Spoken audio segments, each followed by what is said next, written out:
And let's go live. Welcome, one and all. I will fix the cameras in a moment. But welcome, everyone.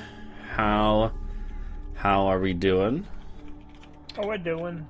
Well, personally think it's pretty fucked up what Duncan did to Jimmy Carter, but yeah, I was the first person on Earth to see that story. Before the news even ran it, I saw it on my buddy's phone. I mean, I saw it with my own eyes because I killed him. It was me.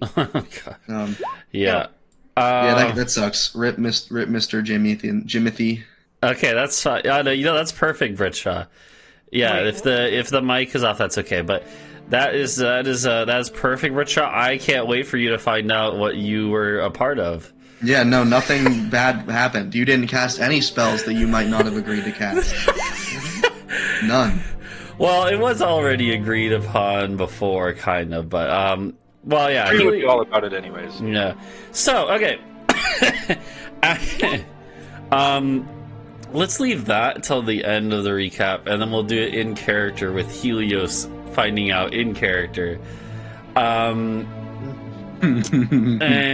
in the meanwhile, what happened in the rest of the session before we get to that? We had our first law, legal proceedings. That's true. I forgot about the trial. Actually, I don't know how, but I missed all of that. That was arc went crazy. It did. I honestly loved it. I honestly could play a whole game just doing that. No, you can't because we won't. Phoenix. No, Wright, we I know you guys attorney. won't, but yeah, literally. But yeah, so we asked Keenan, who betrayed us by selling us out to the goblins, whether he wanted a jury trial or not, and he said he did, but he only wanted members of the crew to be a part of the jury. And I was I hate that, but a few other people were fine with it, so we put it up to a vote through the entire town voted. And then it was 60-40 in favor of everyone is a part of the jury, and we randomly select them. So we did, and it was pretty evenly split, I believe, Poetry said. And then we had me cast Zone of Truth when everyone testified, and Keenan went up and he was like, I felt wronged. I felt that we had a stratified society where some people were treated better than others, and I was at the bottom, and so that's why I condemned you all to die. He didn't say that last part, but that's kind of what he did. He meant it. Yeah, and then Hingwis, who was the one, he's ostensibly the one who saw all of this, even though he wasn't there, he was scrying it. So we made him the prosecution. And if you want to tell that part, Logan, you can tell that part. Okay, fair. Then he's chewing. So anyway, he was crazy. We made our lead witness the prosecutor. When you think about it. Well, I mean, back in ancient Greece, it was just one guy's word versus another guy's word, and they would both represent themselves. Yeah. It was apparently uncouth to have somebody appointed to defend you. People did it, but it was scrying spears too. No, well, I mean, yeah, they did. They had the Oracle of Delphi, idiot. Yeah. No, but we did, luckily. So anyway, Hingwis went up there and he was like, yeah, maybe we have these problems, but you just admitted to high treason, in front of the entire town.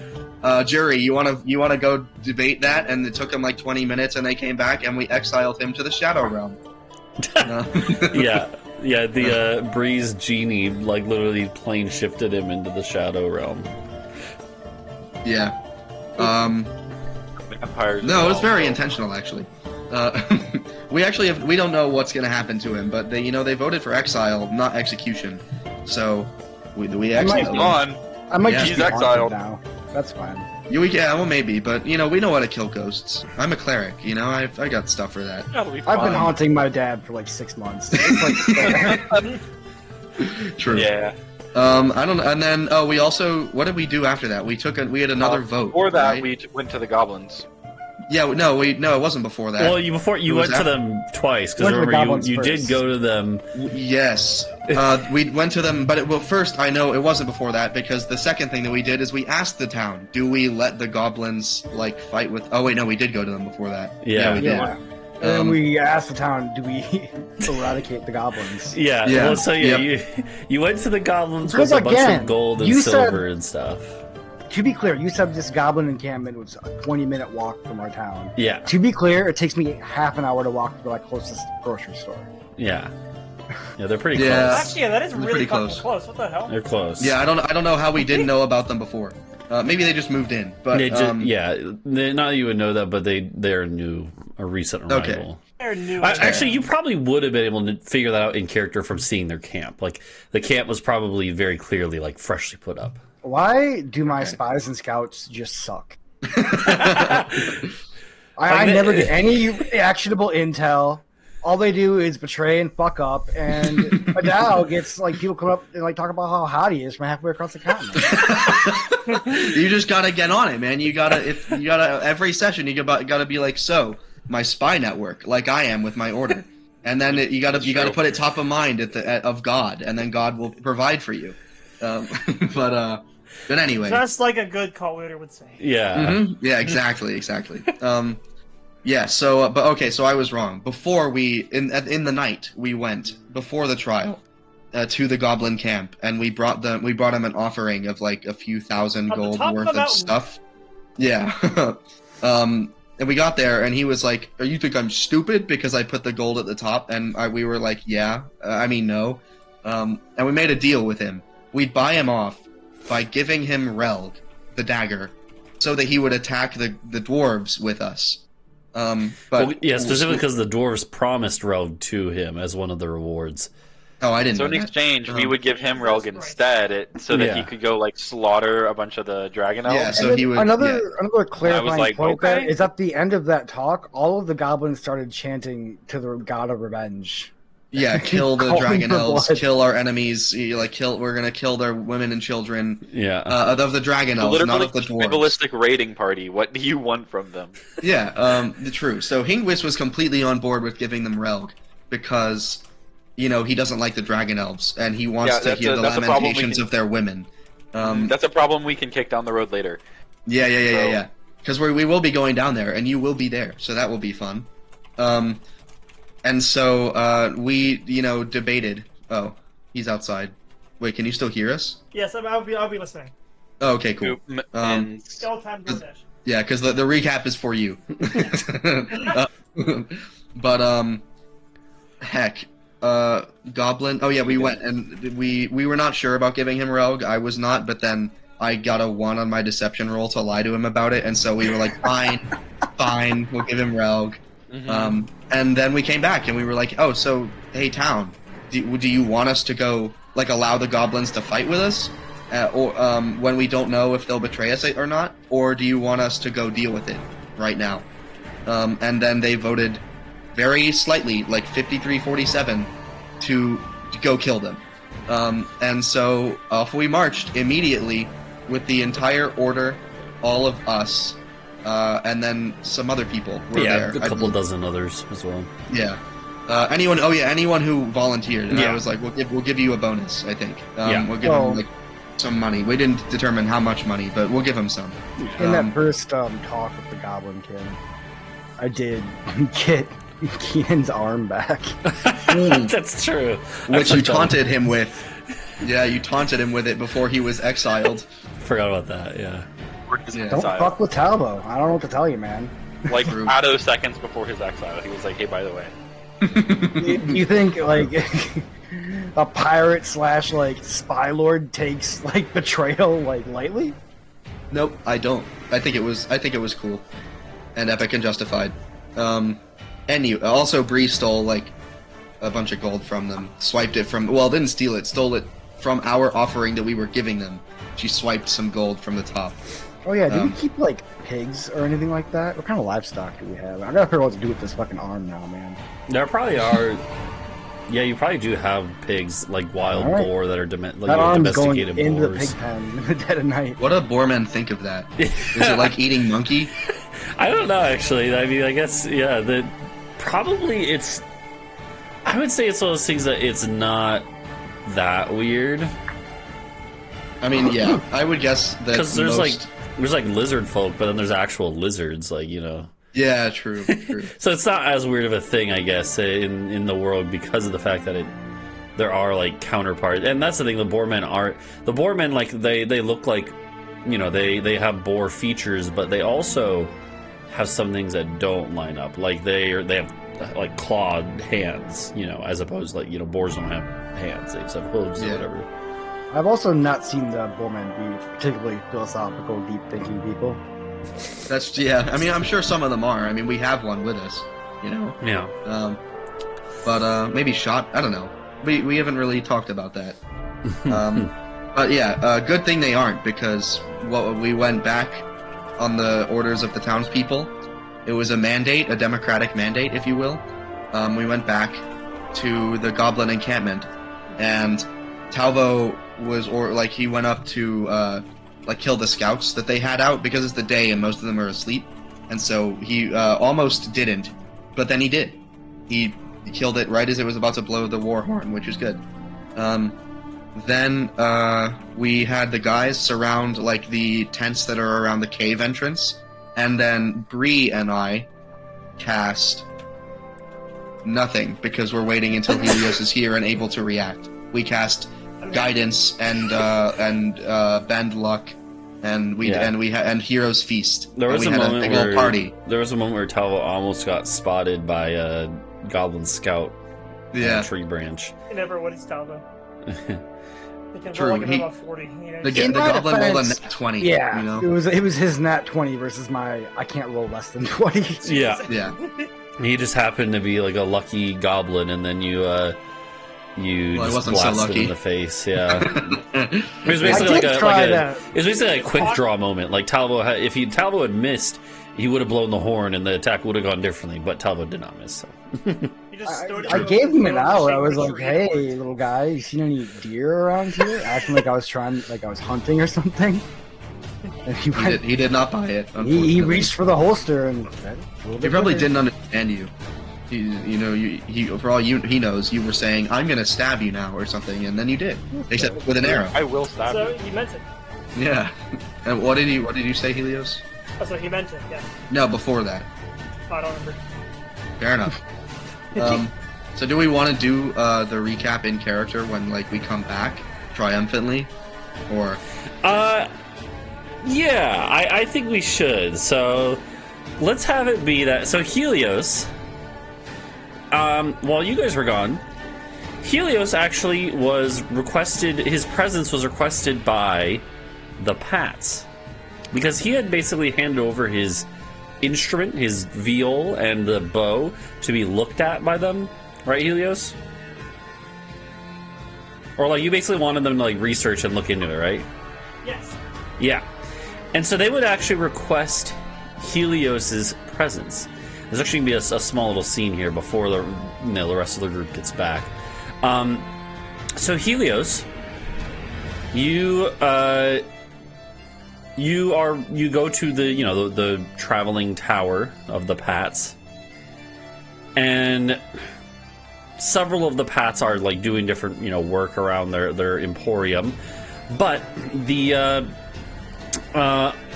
one of them would walk up to you, Helios, and they have wrapped up your viol, wrapped in cloth. Because they would have requested that they look at it overnight or something, Oh no, they killed it. That's Death Shroud. Not that sort of cloth, but. Oh no, it's a mummy then. Okay, you got an undead. They took out all the strings. Let's go. Okay. So they would. This Pat would look at you, and he would be like, you would say, "Helios, do you know much about this instrument? Where did you come by it?" That's actually a great question. Yeah, where did this originate from? They didn't really have an origin story. It's more like I just found it. You just found it. You found it somewhere, in a random shop, and it was beat up. It was missing all the strings, and you basically you basically got it for almost free. It was very cheap. Yeah, it was just sitting there, and then I brought it back, and all the Boarman friends were like, "Ew, what is that? Music?" And I'm like, "Yeah." And then so I go off my little arc to sing and dance instead of go off to the warfighting party. And this Pat looks at you and he nods. He's like, and when did you discover its magical abilities? Well, and I was trying to restring it, and then this rainbow came out of one of the strings. I'm like, damn, that was cool.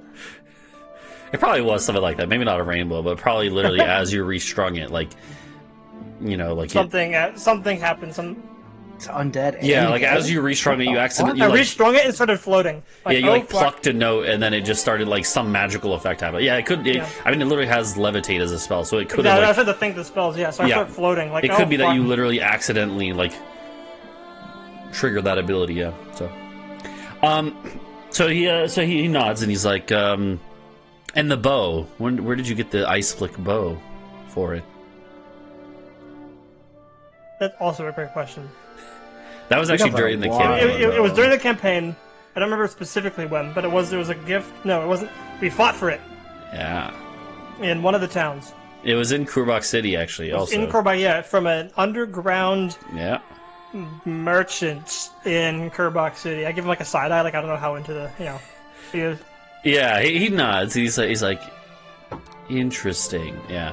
Out of character. That was when Riley. That was the Were Rats, like the Were Rat gang, and that Riley. I wasn't got there that from. day when you guys brought it. And that was really funny. It's true. I forgot that.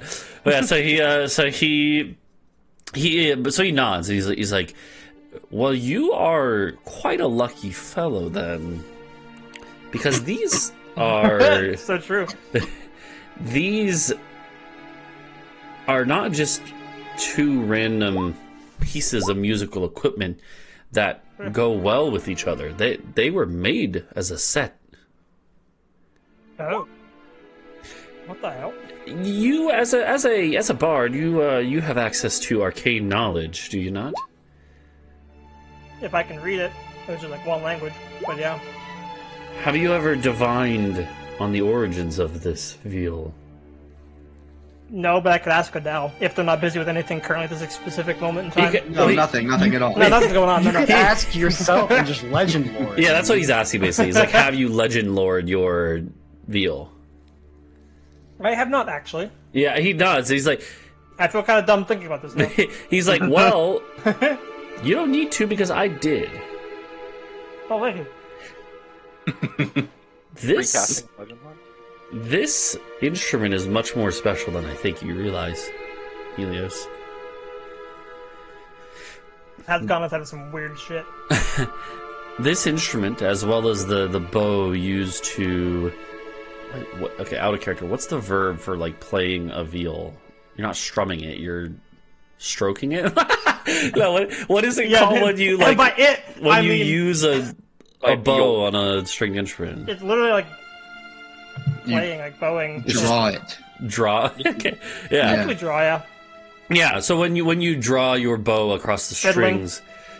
Yeah. All right. So It may or may not be worse than stroking. Yeah. So he looks at you and he's like, and at this point he's unwrapped it. He's holding it up to you. It doesn't look any visually different or anything like it, you know. But he's treating it with an amount of like reverence and respect that he didn't. I've tossed this thing around before. Hold on. Yeah, I mean, but it is magical, so it's durable, you know. So he looks at so he holds it out to you, and when you take it, he kind of continues. He's like, this instrument and the bow that goes with it, they belong to one of the founders of the Quiet Conservatory.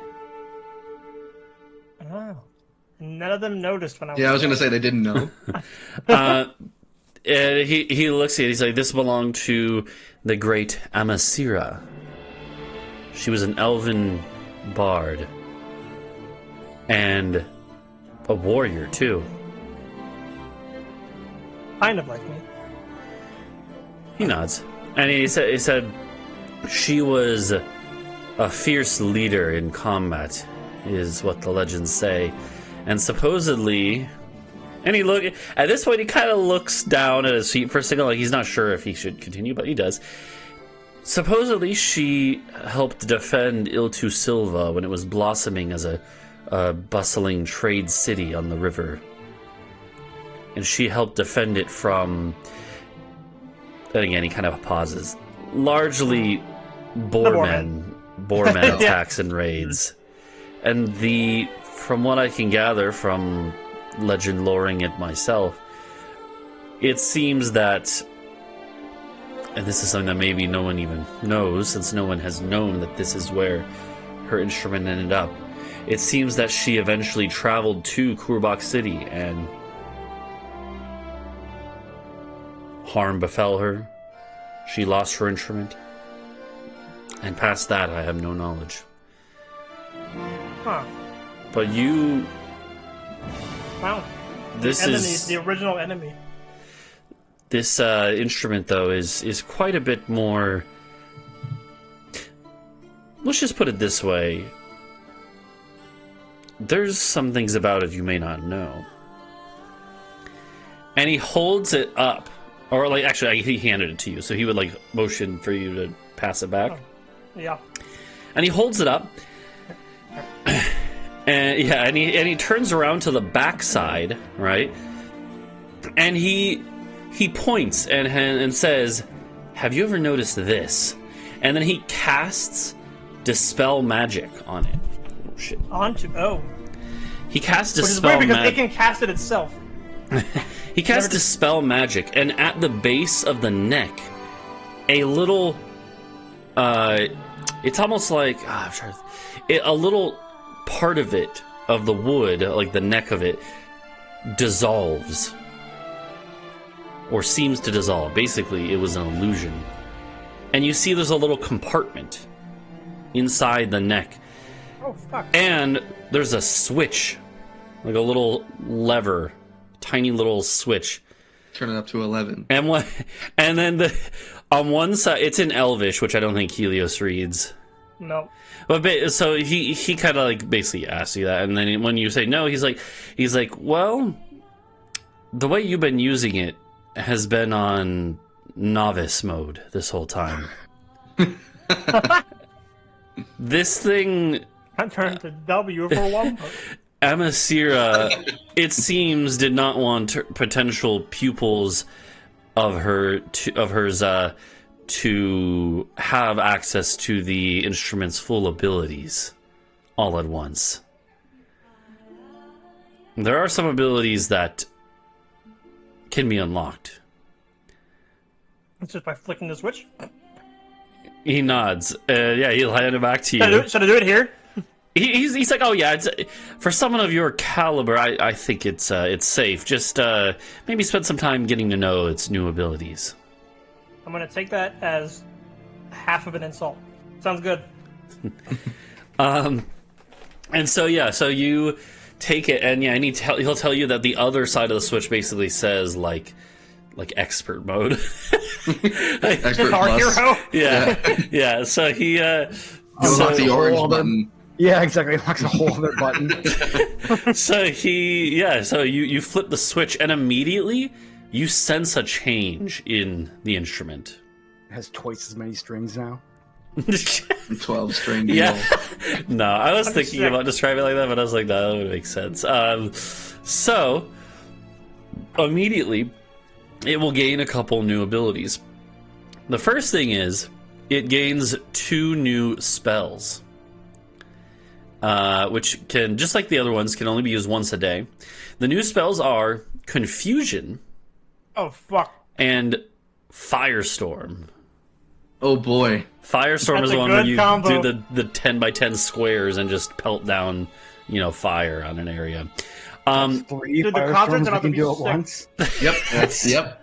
Yeah. Oh, And so Pat looks at you and he's like, yeah, she didn't want her novice bards that she was training to immediately accidentally use that, and you could probably see why.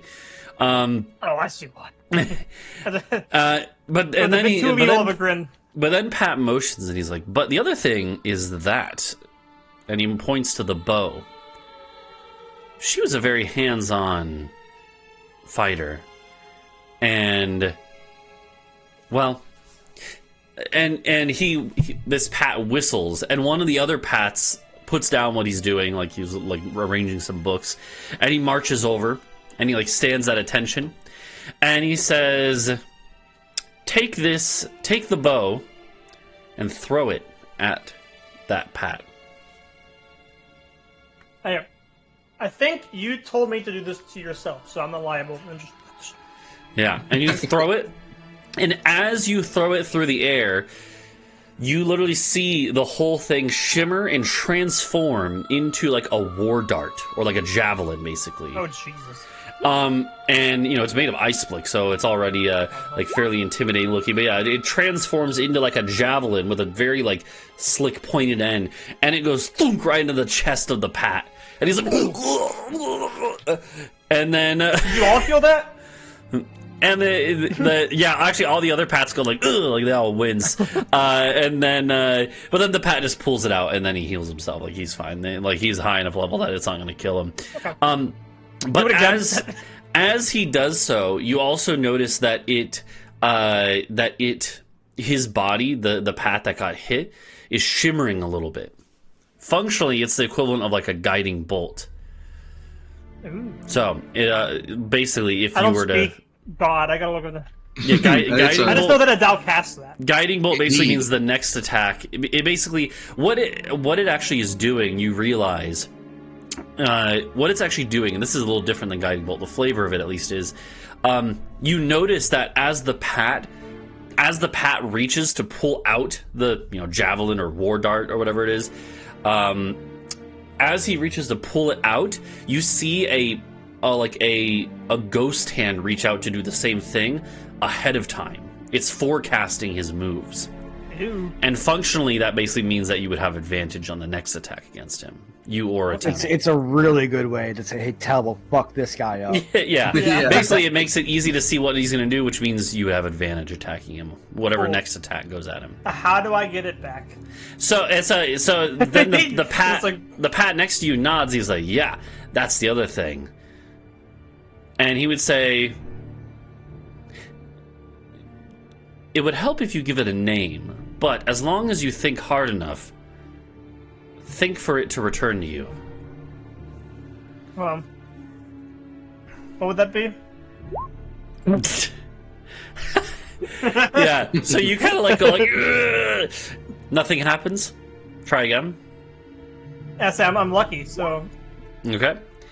And so you go, zoop, and it's not even like it flies through the air, it just reappears in your hand. Oh, shit. And yeah, from now on, you now have... No. Yeah, you now have the ability to turn your bow into a war dart, is what it's functioning as, which doesn't do a lot of damage, but it is the Talvo fuck up this guy. But it does give advantage. It is also a +3 war dart when it is in that form. So it does. So a war dart is 1d4 plus your strength or dex, which I think are the same for you, right? Or which is better for you? Definitely dex. Okay. So what's your dex? +1 to -1. Okay, yeah. So +1 from dex plus the 3 from the thing. So yeah, I'll add as an attack to your sheet. But it doesn't do that much damage, but it does give advantage to another teammate, or to you technically again if you have another attack. It does take an action to do that, but as part of the attack action, you can call it back for free. It doesn't cost anything else. Yeah, I'll add it to your sheet here. But yeah, and then when it comes back in your hand, it transforms right back into the bow. Okay, I can do shit. Let's go. Yeah, and so Pat looks at you and he's like, there may even be other abilities that I was not able to uncover. These sorts of instruments, oftentimes, when you start to unlock their full capabilities, they almost have their own language they speak to you in, and you're probably more well versed. Dip it in the wild magic orb. He's like, I don't know about that one, but that's up to you.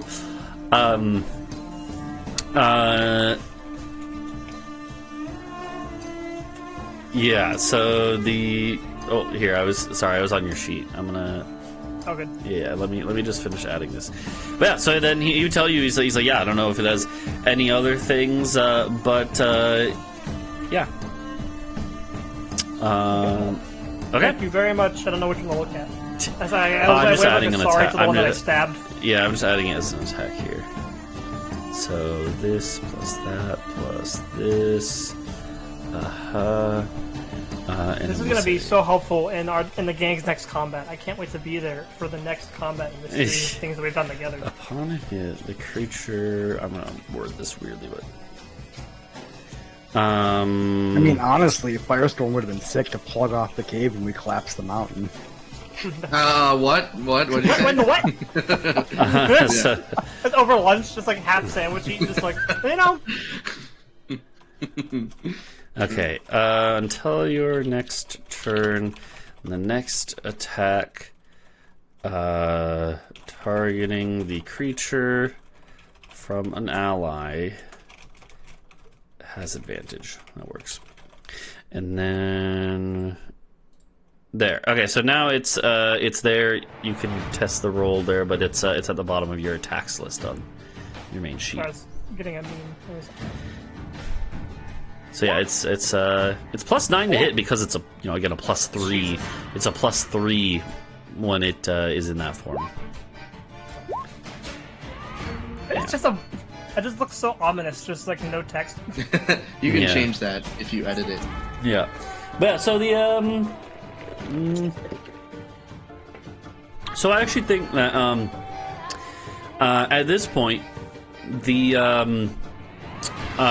there would be a bit of commotion actually, Helios, and you leave the tower, and you see coming off down the hill, down the little like dirt road that leads into the town, is the group, is the rest of the group, including their several score warriors that went with them, most of whom are from Adau's order. And with them is a baby goblin being carried on one of the backs. Actually, Goblin. I didn't go over this, but probably a couple actually managed to crawl out. 2 or 3. We'll say 3. Big daycare? What is this? So there's a few baby goblins being carried on the backs of a few of the warriors. Oh, now they're babies. Last Well, they're session they were toddlers. just kids. Yeah, they're not they're not literal babies. They're toddlers.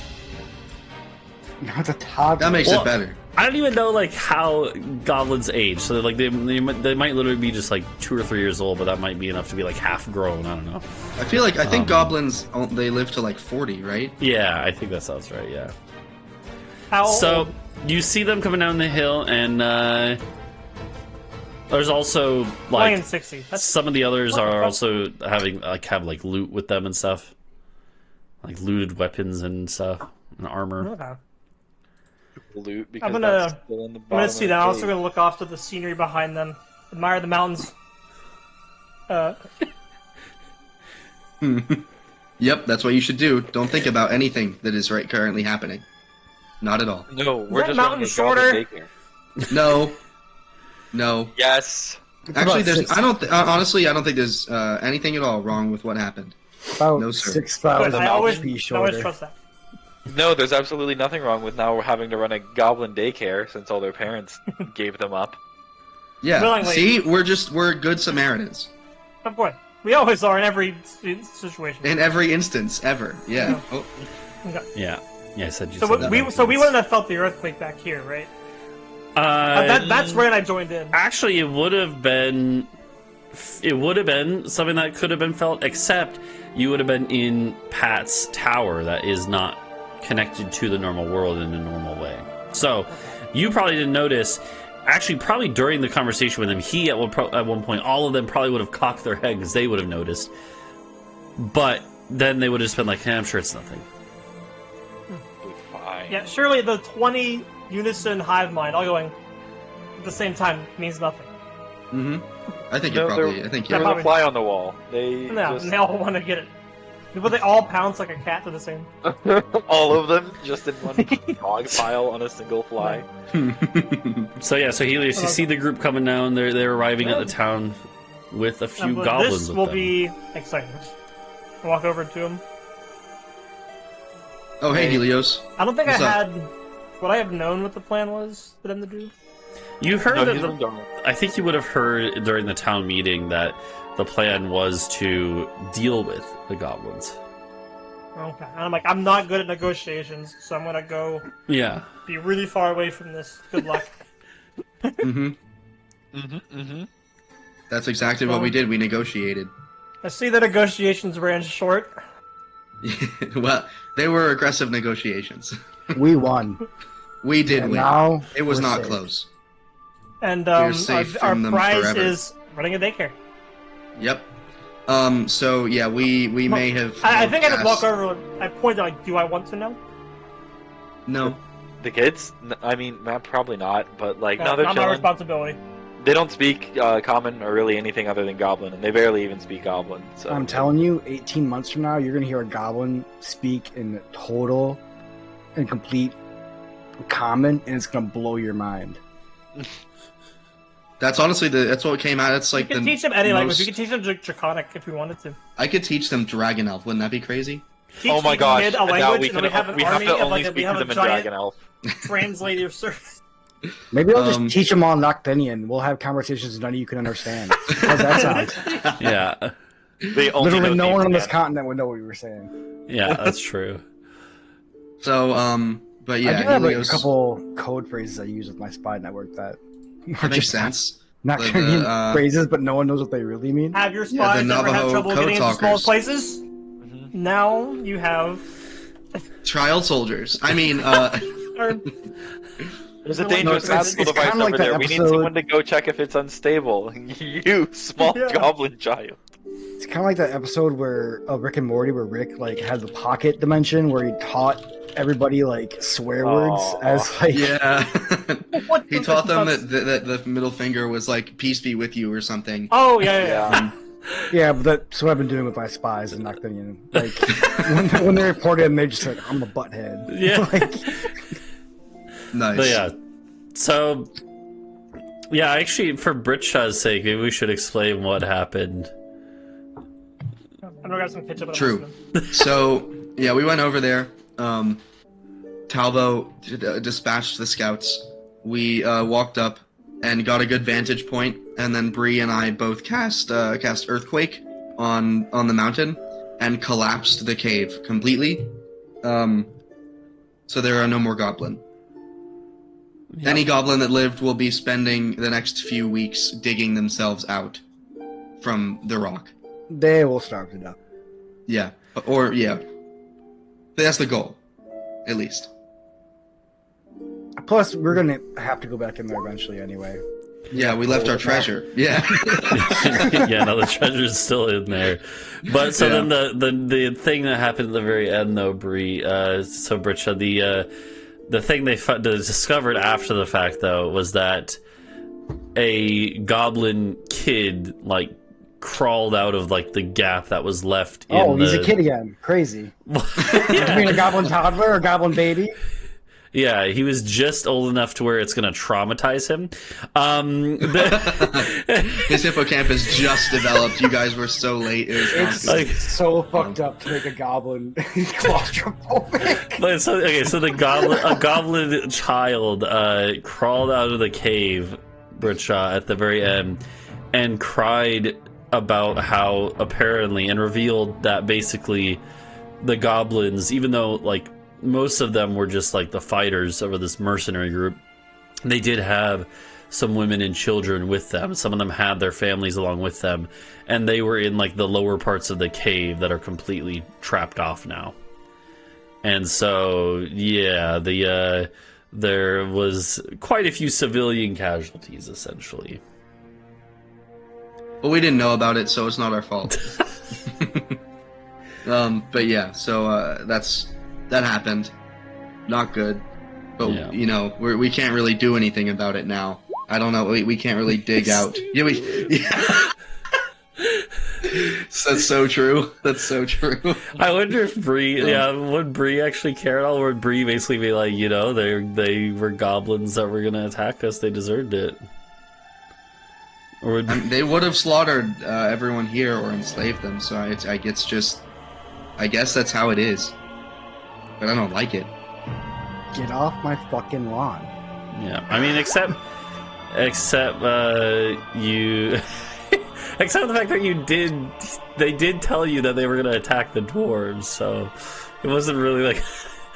Yeah, and they told the dwarves they were going to attack us. They say a lot of shit, and now they say nothing. Well, I did learn. I did commune and learned that they were going to attack the dwarves. But I didn't know if they would attack them with us or how the attack would go because Keenan missed a meeting with the dwarves, so they knew something was up. Yeah. So given all of those variables, I was like, okay, I think we nip this in the bud, and we did.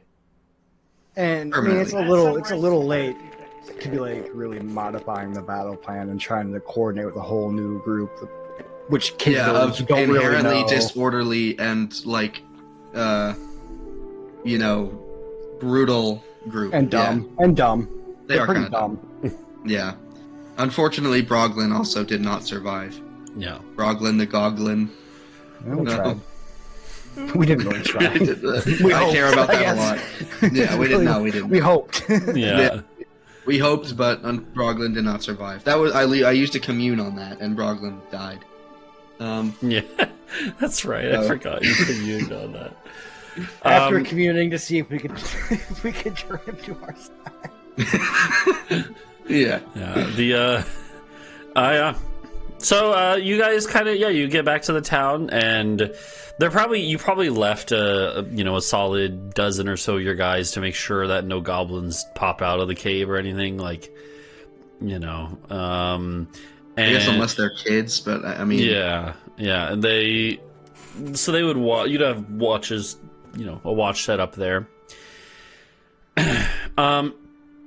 And at this point, as you guys are kind of like, coming back into the town and having a nice, you're getting like a lunch set up to celebrate your victory. All this before lunch? Yeah.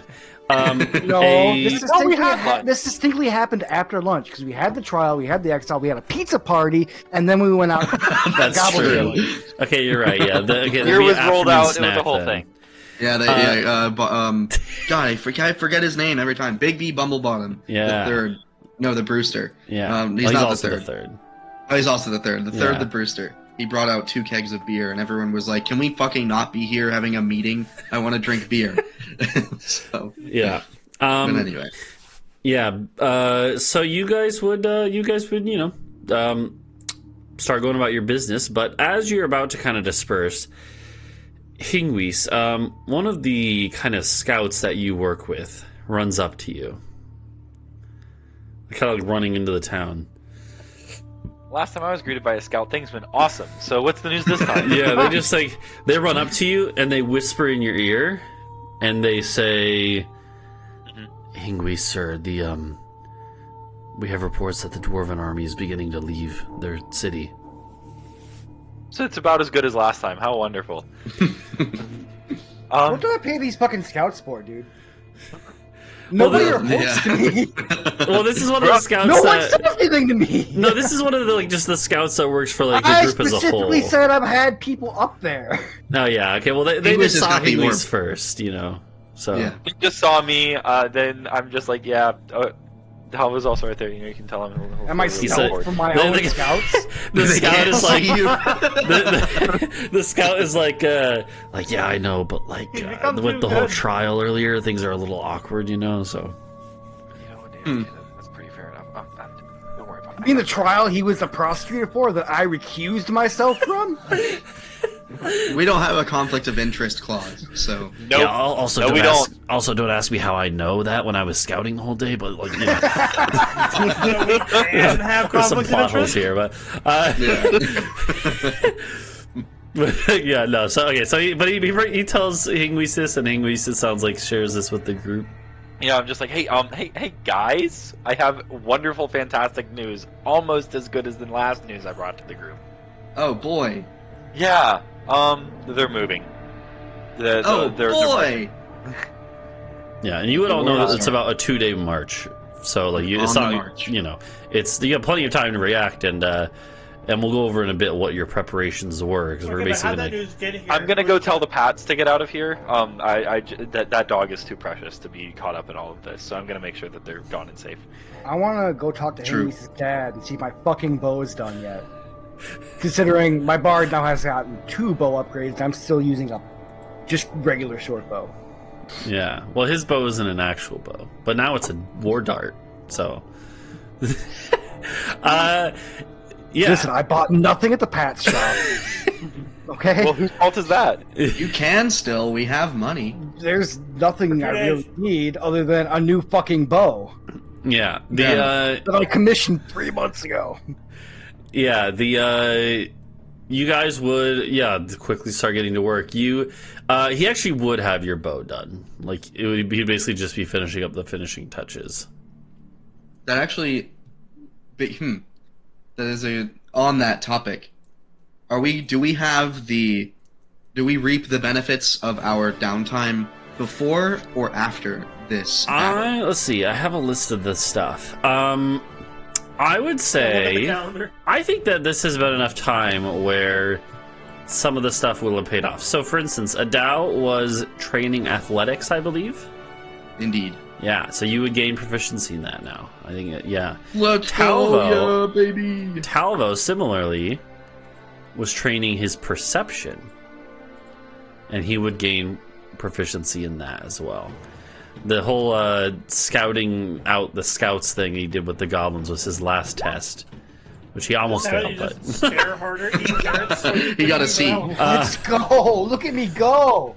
I'm so observant! Yeah. So you gain proficiency in that, and then the rest of the group, Bree. So Britsha, Bree has been training a very specific set of abilities that you and me discussed, but she isn't Very quite. specific set of skills. She isn't quite feeling super comfortable with that yet. She's still working on that because that's a kind of a bigger thing. But it's getting there. And then as far as, let's see, for downtime activities, I had that Helios has been working on an epic ballad or saga, and Hingwis has been running, basically just working on running the guerrilla warfare anti-slave operations full time. And that's more of a How we long-term managed to effect grow sort of thing, right? So that's one of those things that will start paying off long-term. But yeah, the bow. What was your bow before? What was it getting upgraded to, Talvo? For TSM, what was it? We hadn't talked about it. I just said I'm using a literal stock standard short bow. Oh, Please, yeah. something And then you better. and then you just basically I said just- something better. Make me a bow. Yeah. Yeah, he would probably. Let me think about what he would have done for you. Oh wait, yeah. Birthday. Oh yeah, we all had a birthday. All of us. Yeah, Yeah, that's true. Just you two. You and Did we get Talvo. inspiration? What do we get? Yeah, you would have had a party or something. I don't know. What do you? Let's go We to have a Disney party. World. A I'll lot of prepare pizza Heroes parties. Feast. We have a crazy amount. We get a crazy feast for the entire town. Except it's not the entire town. I don't know how many people it is. It's 12. 12 people? I can cast it a bunch. I'll There's do it over and 60 over and people over. If we do one for every birthday. Up to 12 creatures can partake in the feast. 10 minutes. 1 Specifically, hour. so let's see. Talvo would have specifically. He wouldn't want something that requires attunement, right? Because he's already full. Yeah. Okay, so then it probably wouldn't be anything super crazy. It would just be probably a +2.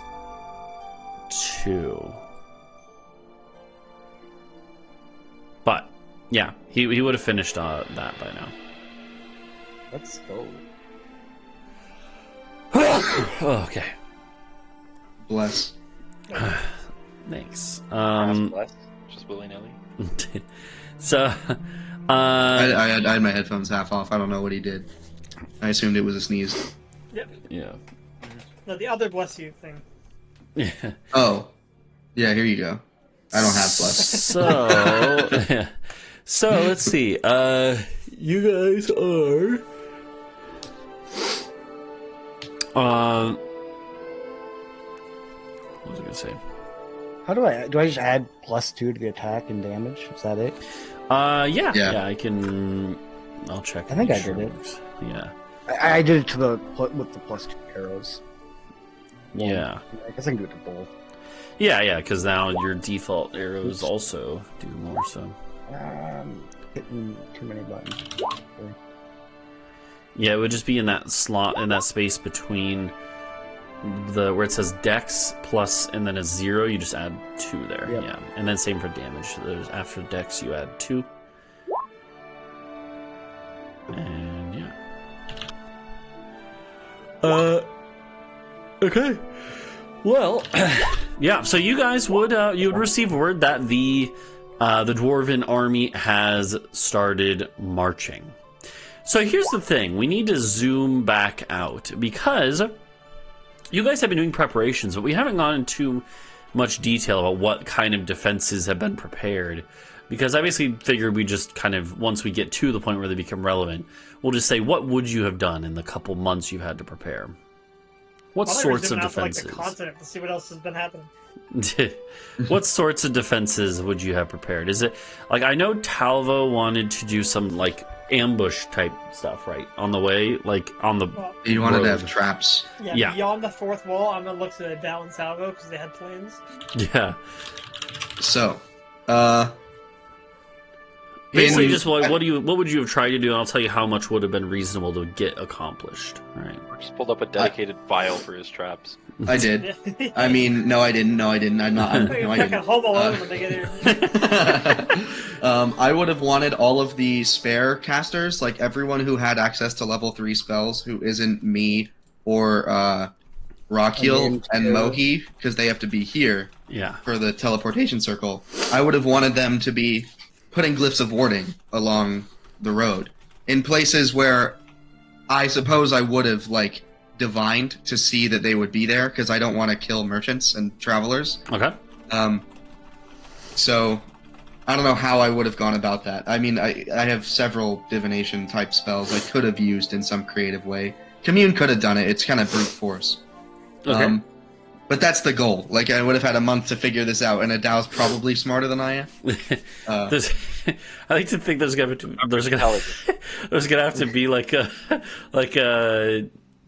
a demolitions expert crew that goes through and finds the untriggered ones to make sure. There's gonna be areas that are like in World War I, like in Belgium, where they have cordoned off areas. Like, don't go in here. We can't don't know. even go.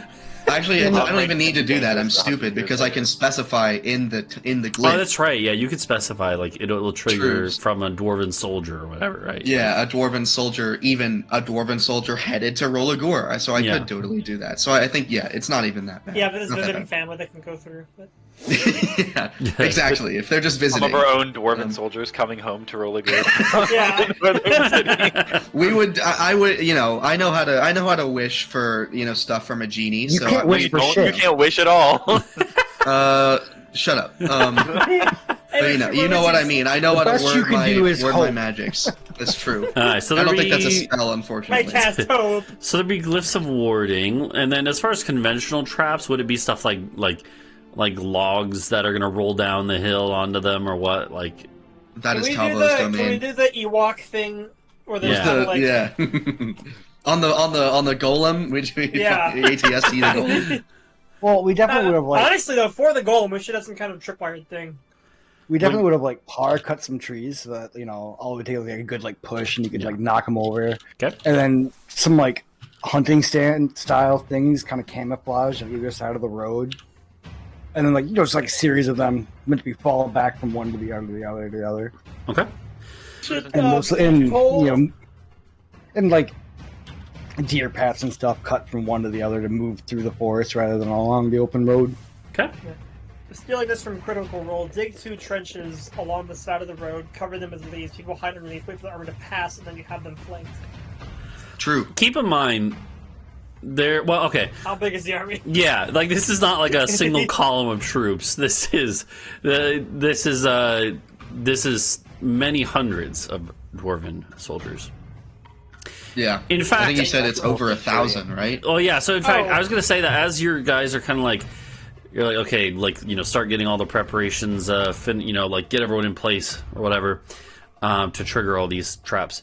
Like Hingwis, I'm assuming would just go and scry them again to. Well, you're goddamn right, dude. Yeah. I fucking love this ball, man. So, So Hingwis, you scry. I'm assuming you would start with the commander, with Ela.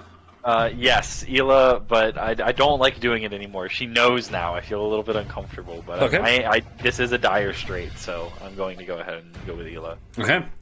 So you start scrying on Ela. Immediately, your little sensor orb pops into existence, and you see Ela riding on top of a giant badger with armor on and everything. Not a fan. And the next to her, on top of a. So okay, there's a few things in this group. Well, immediately the first thing you notice is there's a lot of dwarves. They're already on the road, like a couple hours into their journey, right? The scout ran here as quick as he could and like probably passed it between a couple messengers or whatever to the final one. But they are already several hours into their march, and you can see that there are multiple columns of dwarves, and the number is definitely around 1,000 from what you can see. If you had to guess, Recently, so that makes sense. So this is one of those things that, like, you could set up an ambush with your own troops to ambush a column, but then the next column of dwarves, and the next one after that are going to fall upon your guys, and you can do hit and run tactics, and that's what Talvo had in mind. It sounds like, but probably not like full on engaging in combat with them, because at that point they're going to have time to get up there. I imagine what Talvo was talking about was more like, up on, like, this is also a very hilly area, right? So probably more like, you're up. Where the road is, there's like probably another bank next to it. You're like 30 feet up the bank of the hill, then you're shooting down at them running away before they can clamber up to get to you, right? Stuff like that. Yeah. It's the Boarman would be the ones who are kind of lying in wait and waiting for the whole column to pass. The idea I thought of is so we have the traps spaced out along where a column will be at the optimal ambush point. And then we light all the glyphs at once and do all the traps, like the mundane traps at once. And while they're like, oh shit, we hit them. When they're in disarray. But we can hit them from all sides. Well, the thing is that this is being a hilly area, the roads aren't that wide.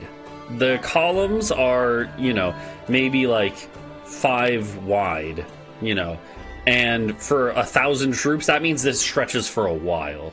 Yeah. So you're not going to be able to necessarily like you could do that on like one section of like this giant like army, train moving through convoy, but you're not going to be able to like do that with the whole thing like without getting noticed. That also means something, Yeah, that also means they can't bring their whole numbers advantage to bear.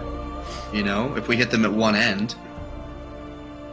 Yeah, I mean, it would just turn into very messy combat where like people are running up the hillside and stuff. Like they can run through the trees. Yeah, I mean they can disperse into the trees. It would but have fun having an organized like shield wall. Yeah, moron. So Hingwis sees this convoy, and it seems like the command group is right in the middle, maybe a little towards the back. But there is Ela in her full armor, riding a war badger. Next to her, walking alongside her, is her shield guardian, the big golem-like creature. How tall is it? What? How tall is the golem again? About 10 feet tall. And it's made out of gold pieces and treasure, right? No, it's mostly iron plates. Oh, I thought it came out of a pile of gold. What was that? It was buried under. Maybe it was chilling. Yeah. Oh, okay. It was buried in a treasure room. It is made out of. It mostly is like iron plates with what looks like it does have some gaps in its armor that look like there's wood underneath, but it's like enchanted wood. It's artificer magic that has it and there's like maybe gears inside as well. But yeah, yeah. So the shield guardian is walking alongside her on the war badger. But here's something that you didn't expect to see, Hingwis. You see, riding next to her on a massive elk, a riding elk, a very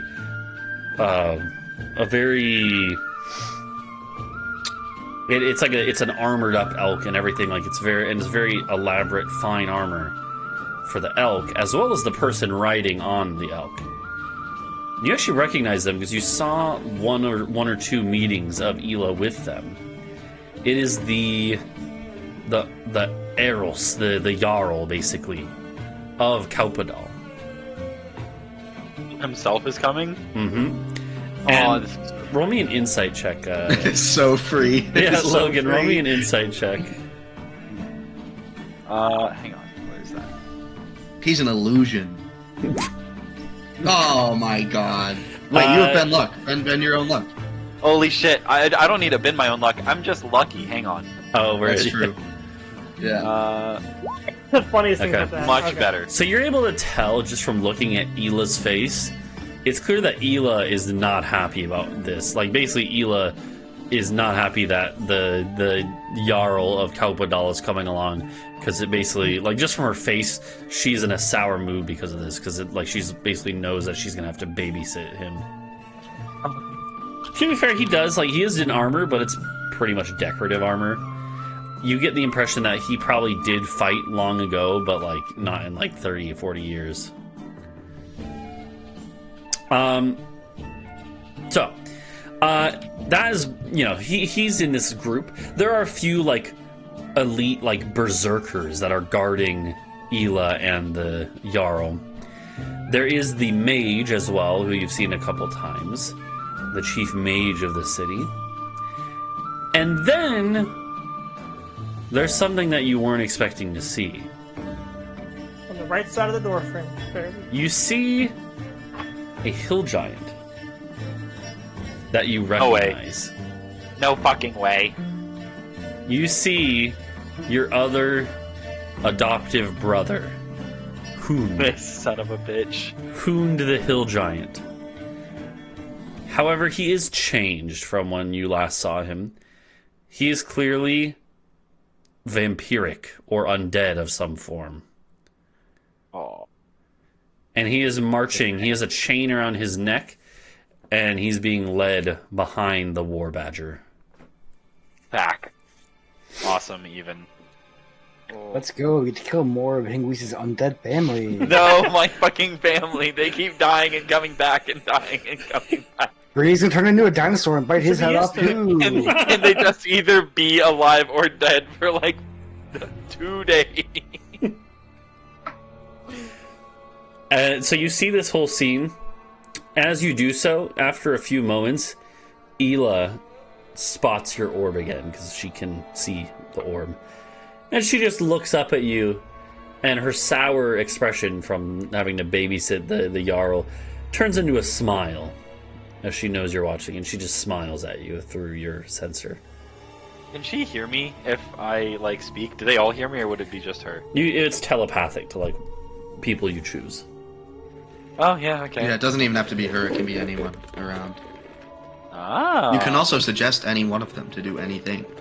I could suggest any one of them to do anything, but I don't want to do that right now. I will be real. Understandable. I'm just going to admire. But I am going to actually, since I can with any one of my choice, I'm going to telepathically communicate with Poond and be like, "Hey, do you remember me? Are you sane?" He kind of goes like, "Who is that?" in giant. Oh. And like the Ela kind of like looks back in shock and like barks out a command in Dwarvish, and one of like her elite warriors goes and like tugs the chain down and like yanks him down, and he's like, "Ugh." And they basically tell him to fall in line. But just know that we aren't all dead. Just don't panic, though. Just know. We got you. And then I'm gonna scoots because I have our own conversations and battle plans to prepare for. Yeah. But yeah. So I'm assuming you share this intel with the group as well. Yeah, no, the huge badger. The Jarl is coming down, so if we can just nab him, well, that sounds like a huge advantage. If we had a person who is really good with specifically infiltrating and acquiring a single target and pulling them out That'd be of silly, combat. right? Yeah, who could do that? No one, and that I know. Certainly, no one that could fly. But it would be nice, if we and had who that also has opportunity. the axe that they worship or something. Anyway, That'd be crazy. That set of coincidences. Yeah, that'd be great. Yeah, but there's a certain crusading king I once heard of. He took his enemy prisoner, the one who had declared a war on him, and he just immediately had 100 war score. Wait, what did I just say? Yeah. So that could be a valuable thing to do. Talk some war score. You get points. Yeah, yep. How many points do I have? I've been doing a lot of war. Well, I think that the bean counters reset it after every war. Oh, it Yeah, has it's a really secret stupid. bean counter of Yeah. how everyone is doing for the war effort. Yeah. We're gonna get report cards at New Year's. So yeah. So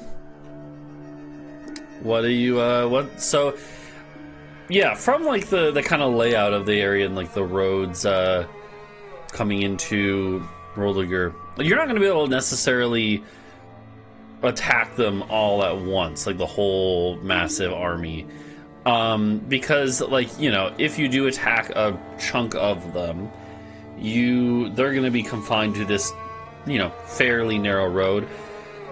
They can fan out into the trees a little bit, but you're also you're also going to be confined by this to some extent too. do they have any flying corps? Flying units? I mean, they don't have anything. They don't have any griffins or anything like that, as far as you can tell, or flying eagles. They might have they might have a falconeer who has a scouting hawk that they commune with, a druid of some sort, but that would be about it. Yeah. They don't have any attacking forces that you can see that fly. So No mages that could potentially have the fly spell. Yeah, that actually is something I wanted to mention. Did I see any Magus cores or anything? well, you saw that there is the chief mage of the city. He's definitely he's pretty strong. He's your guy's level, if not higher. So he almost certainly can cast something like fly. There might be a couple other minor mages, or more than mages, there's probably a few war priests. But Clerics can't fly. yeah, but there's Why not. But Hingwis would have been keeping an eye on this in the preceding weeks, and he never saw any that looked super intimidating. Mainly just the chief mage,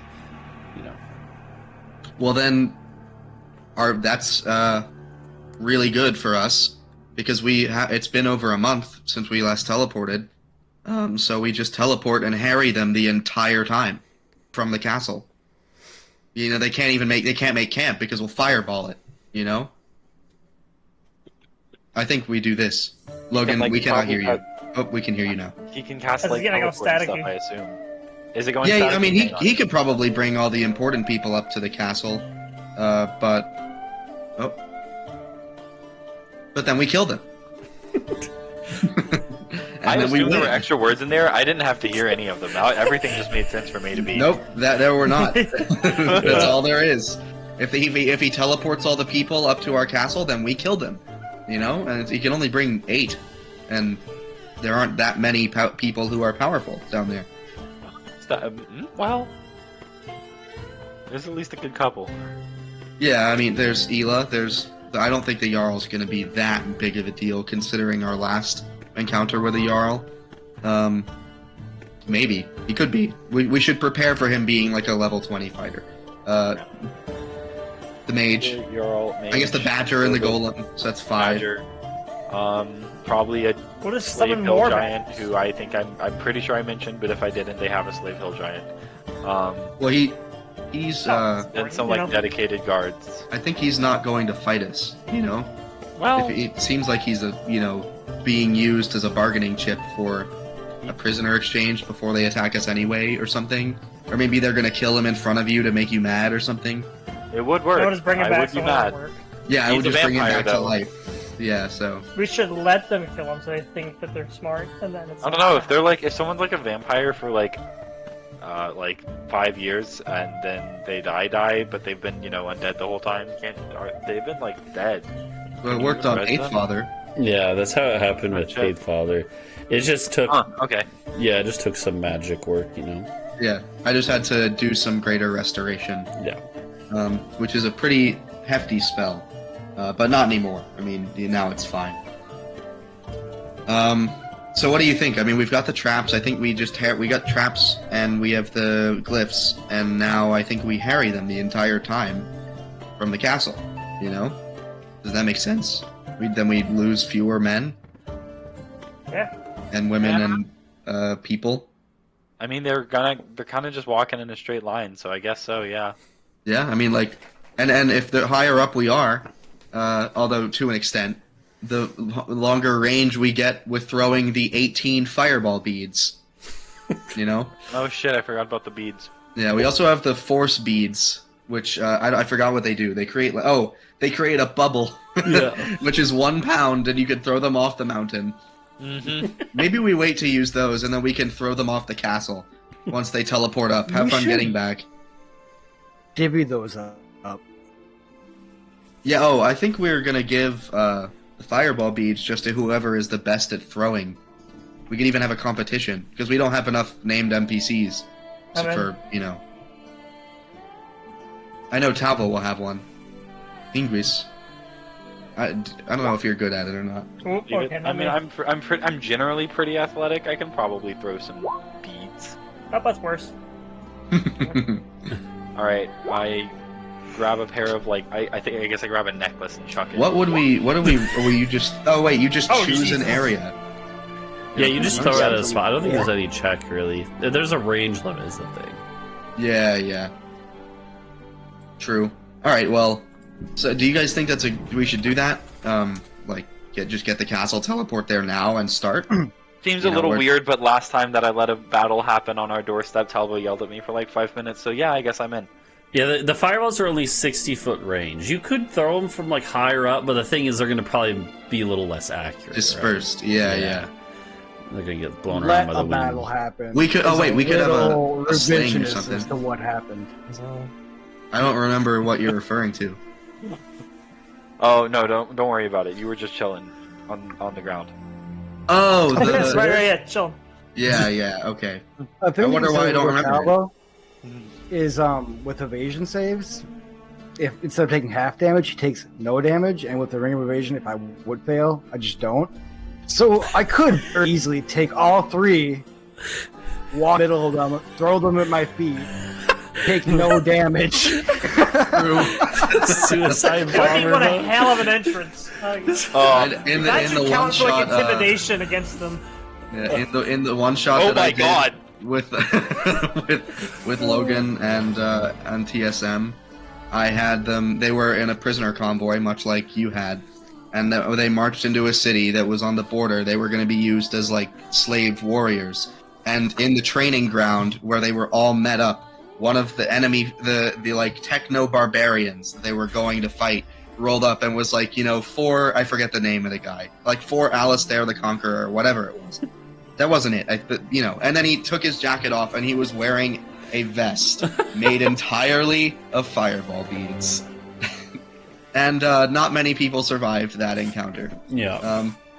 The players did, but Now the other thing is the fireball is only it's a 20-foot radius, which is enough to hit the whole kind of command group, really, but it's not going to be able to hit the whole army. You know what I mean? Yeah. Oh, yeah, but yeah. See, the thing is, we took the beads off, right? I throw 2 or 3 of them, and then I pull out the sack of 36 fake ones.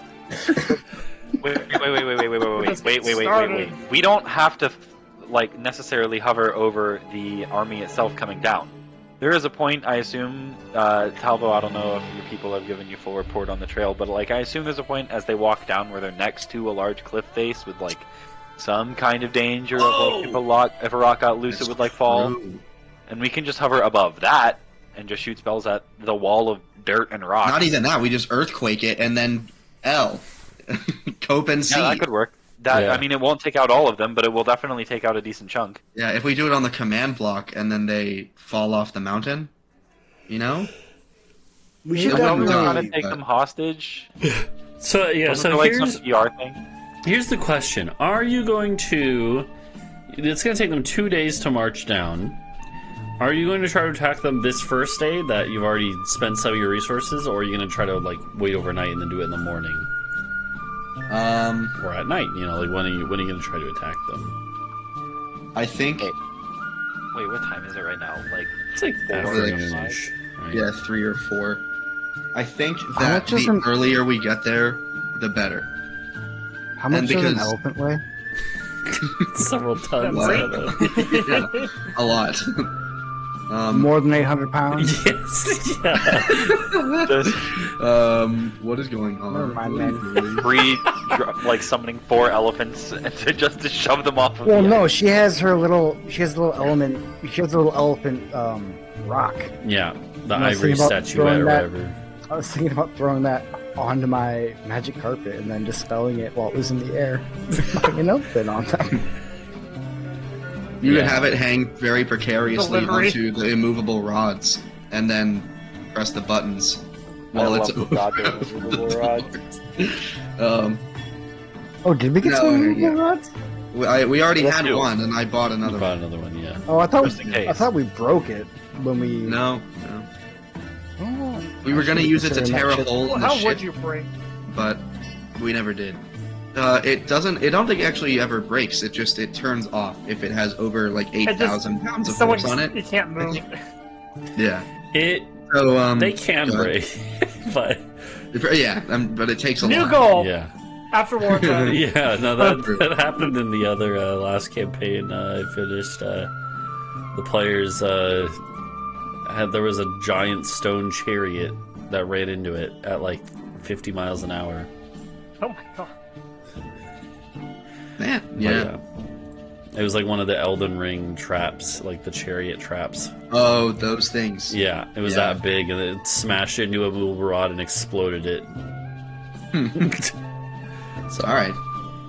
Yeah, I think what we do, we teleport above them and harry them today, and then tomorrow we hit them with like I don't know if control weather all day, forcing them to march in a blizzard, is worse than earthquake or what. It's actually already so it's already cloudy out too. It's not raining or anything, but it is cloudy out. So I'll just make Okay. it rainy and snowy and sad for the entire 2-day travel, force them to go through all of their provisions. Yes, and then have it be like nice and sunny, but only over us, and so it's like a little pocket of sunshine in the middle of the Yeah, in clouds. a bag.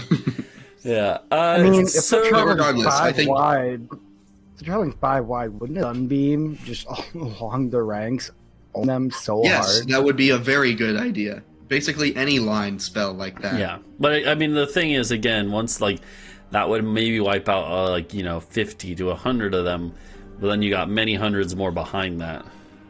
Yeah. So someone would have to like cast fly on me. A single spell. I'll just hold you. I'll just like Yeah, that's stand it. behind you while you cast. Yeah, But we they're died also going to be able to while- like move out of the A way Dow and start delivery like service. they're not just going to sit there and let you do that the whole time. So No, they won't. He But gets it off will one good annoy them. cast and then. Yeah, well, I mean, I So- think we have enough. We have enough spells that we can just go there and then start attacking. Because the fewer dwarves that arrive here, and the more demoralized they are, the better it will be for us. Okay. So, and we're considering we're going to be risking us and the people who are the most able to be risked. You know, the ones who are willing to fight. I think it's a good idea. Oh, and also, how many? So, can you give me a number as to how many people were with us at the Goblin Cave? Because I want to go ahead and take the gold out of our account. like 50, we'll say. I'm going to give each of them 50 gold. Okay. Sounds good. Can we all at least collectively agree now that we will attempt to keep the Jarl alive so that we can just kind of like take the city without it having to be this constant slog? Fine. You're the one who wanted the PR. Yeah, true. Okay. So, Alright, so you guys kind of like are rushing around making last minute preparations, like basically, I'm assuming once you kind of like all, meet and convene, give all this, Hingwis shares the intel, you guys come up with this plan, you're basically like, I'm assuming you're basically just like, give like an hour, and then everyone's on the castle, who's gonna help out. This is just my plan. If you guys all like decide we don't want to do this, like I've been yapping the whole time, so No, I mean it's a valid enough plan. I don't see any like downside in it, other than we'll probably want to take a rest at some point in between our constant spell slinging. Oh yeah, we can rotate rests. Okay. And then just cantrip them, I guess. I might be more useful on the ground. There. Like literally on the ground, or you mean like here? Like staying in the No, town. literally on the ground. Okay. Like with the hit and run archers and stuff. Yeah, you could do that and disappear into the woods. Because and like, then- what am I? all of Because I us. can't do anything. Can't do anything from 120 feet in the air. It's outside my range, so Unless you I can jump, just No, kind it's, of look no, at it's them. not. Your bow definitely has more hang than that. down from a spider, make a spider web, and just like hang down. You can do About that. to Cirque du Soleil down. to Yeah. shoot at Yeah. people. No, yeah, your short bow has 320 foot range. It's just you roll with disadvantage. But yeah, I think it makes sense to have Robin Hood on the ground with the archers. Okay. Helios, what do you think? Yeah, that tracks. I like it. Should we bring the Boarman for this as well? They're like decent with hit and run, some sort of like guerrilla tactics. I've heard because guerrillas always be running through the woods. True. That's. I mean, we can ask them. I stared at him a little bit, like, Well, so the thing is, like, they're a day out, right? So it's like, I'm assuming Talvo's gonna meet up with his troops that are already running to their stations, and some of them that were already stationed there. Talvo's is probably gonna meet up from the castle. Like once you teleport in, he's gonna just jump off the we'll castle drop them on his off. carpet, Yeah. right? And then just meet up on the ground while you guys start the pelting down of stuff. But like the Boarmen are at the town, they could all fit on the castle easily, but they would then have to find a way off the castle. That's going to kind of be a logistic hassle. Yeah, and they would see us because the thing, like, they're not even. They're going to know we're there, but they're not going to be able to see us. Because we'll have the cloaking on. They'll see our heads poking off from 100 feet away, and then they're exploding, and that's not their biggest concern anymore. Yeah. So yeah, I think the Boarmen should stay. They should stay at the town. Okay. Yeah. Plus, I'm assuming you are going to leave some defenses in case they have some tricks up their sleeve. You're going to leave something. The Boarmen can help defend the town, while a lot of the other ones will be on the castle. So. True. Yeah. I think the melee warriors should stay. How many beads you giving me? You can have as many beads as you want. Okay, honestly, I think he should just have like all the beads because like we have a lot of spell slingers up in the castle. Yeah, we can just hit them with not bead. Fireball. Yeah. You like- also have 2 ballistae and. Yeah. Yeah, this fireball-y bad boy can like I can hit something from like 150 feet away. So like I mean I don't I know also how far have you can expect Firestorm me. now. Yeah, that's true. Oh god, Well, you see, What? okay, so it's when like did that happen? my thought process here is like, you know how a Magnum Alright, sorry, I was so only caught has up in. like 6 shots? It's kind of like if you need more than 6, either you're in way over your head or you're a terrible. 18 fireball beads seems way excessive. Yeah, but, like, that's true. I'll take, like, Okay, aim and at we can them. just buy more. You personally don't need to have them all. You could hand them out to archers, and then you guys just toss them up onto the road. Yeah, Oh, true. you can True. distribute them. Okay. Yeah. I'll take 6 and the other 12 go to everyone else. That seems pretty reasonable. Okay. Hey guys, you know what'd be really funny is if I animate dead amongst their ranks God, after we start killing them. So Wait. how many Yeah. can you even pull with that? If I were to prepare all of my zombification spells, I could probably raise a dozen or so. It's not very many. yeah. What about Britsha? Are you here, Britsha? Do you have any ideas to add on? Or any? Such as airdropping gorillas. Have I seen a gorilla? I would like to summon 24 gorillas. Bree's have been paying attention. What's happening? Yeah. So as far as I understand it, the plan is the army is marching towards Roliger from Kaupadal, the Dwarven army, about 1,000 strong, so a pretty big army. 2 days from now. But yeah, they're on the first day out of 2 days of marching, and so I believe the plan is for the rest of this first day, the group is going to warp the castle next to the army, or above the army as they're marching down the road, and just start pelting them with stuff. And then the second day, you guys will keep that up until they get close, and then you'll fall back and defend Roliger, right? Is the plan? Yes. So, What it sounds like to me. all right. So the question is then, Britsha, does Bree, like, how would Bree, what is her plan going to be for us as far as, like, So we're tilting going to be down? dropping stuff on them. Yeah. Okay, so then technically I could drop random Fey on them, like a Tyrannosaurus Rex, then break concentration, drop a giant ape, break concentration, True. Drop a mammoth. I can drop a couple giant sharks as well. Okay. Let's toss him in there. Just Why flailing not? around on the Drop in like hillside. 3 or 4 T-Rexes and just like call it a day. Just have those Yeah. bad boys run rampant. Oh, we gotta make it tier list. Oh, I think We the gotta T-Rexes get are, like, the upper scientific limit. data from this. Yeah, I can only do one Tyrannosaurus Rex a day. Yeah. Ah, Who I set have- that well- limit? And like, all right, guys, we're inventing magic today. So, We only have one Tyrannosaurus. well, Rex it's just that per it day. takes a lot of it takes a high spell slot. Like, it just takes a lot of power. Okay, well, so then it sounds like you guys are set up. You guys would get everyone ready. You're leaving behind some of your troops in Roliger just in case, and including all the Boarmen. But then a large chunk of your troops are... Some of them have already left as soon as they heard the news to get to their trap positions and start marching out, rushing through the woods and the pathways that have been prepared ahead of time. But then a large chunk is going to be on the castle. You know, anyone who knows how to use... or, you know, not anyone, because a lot of the bowmen and crossbowmen would be out in the woods, but a lot of the ones who have some rudimentary knowledge, as well as just people who don't, who are just going to literally throw shit down, right? Lining the walls, ready to go. You guys all get on board the castle. You have the ballistae are all stocked up and ready to go. You have, like, pots of oil that you can, like, you know, light on fire and throw over the top, like you've done already to that, you know, like you did to that one column of dwarves. And you have your castle prepared. I would say all our civilians probably fall back into the mines Yeah, to some designated area. yeah. You. Well, I no, think I mean, you're they're prepared. civilians still 2 get in days the away. caves. This is a known safety strategy. But also, Nothing wrong could ever happen to them down there. Yeah. But also, like, they're still 2 days away. Like, we're going now, you know.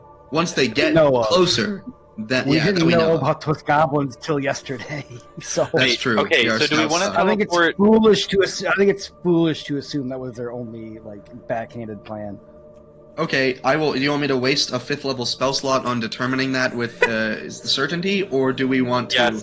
let me use that? Oh wait, I can't prepare anything else today. So yeah, fuck it. Do the dwarves have an advance guard that will reach here before the column Hingwis saw? No. Okay, I'm not asking anything else. unless But you unless could- you guys. Oh my god! You Unless could you literally guys want, ask unless you something guys like, want. you know, is Brother of the Purple Hingwis's Dragon. dick big? It's like define big. Yeah, you just ask a random question like that. You could ask if the Jarl is combat adept. True. Is the Jarl good. any good at combat at all? Like compared to us? Good, bro. It would. The answer would be not really. Fair enough.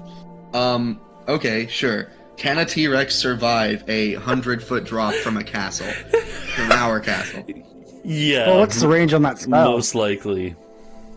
Well, but I think the T-Rex one, that's the one where they stay even after the spell ends. They just go berserk. But if you're It's a dropping 90 them... foot. Okay. Wait, can but go if, 90 if he feet. just... That's perfect, though. If the He spell just just ends and it 10 goes feet above the berserk and ground. we're up here, it's Yeah. great. I can also summon some stuff like that. Yeah, the... Oh my like lord. yeah, you have a demon, or a fiend, There was- right? Yeah, I don't know what it was. Was Yeah. it So, 3rd level? let's say that, yeah, you guys get your preparations ready. For that new set of sending stones we have, I would think me and Adau have the corresponding walkie-talkies. Okay. Yeah. Yeah. Yeah, that makes sense. Yeah, to go from the ground and up to if you need to send an urgent message or anything. Okay. You guys would all get in the castle. You're all ready to go. Talvo is already up on the walls with his flying carpet, ready to just like leap off once you teleport in.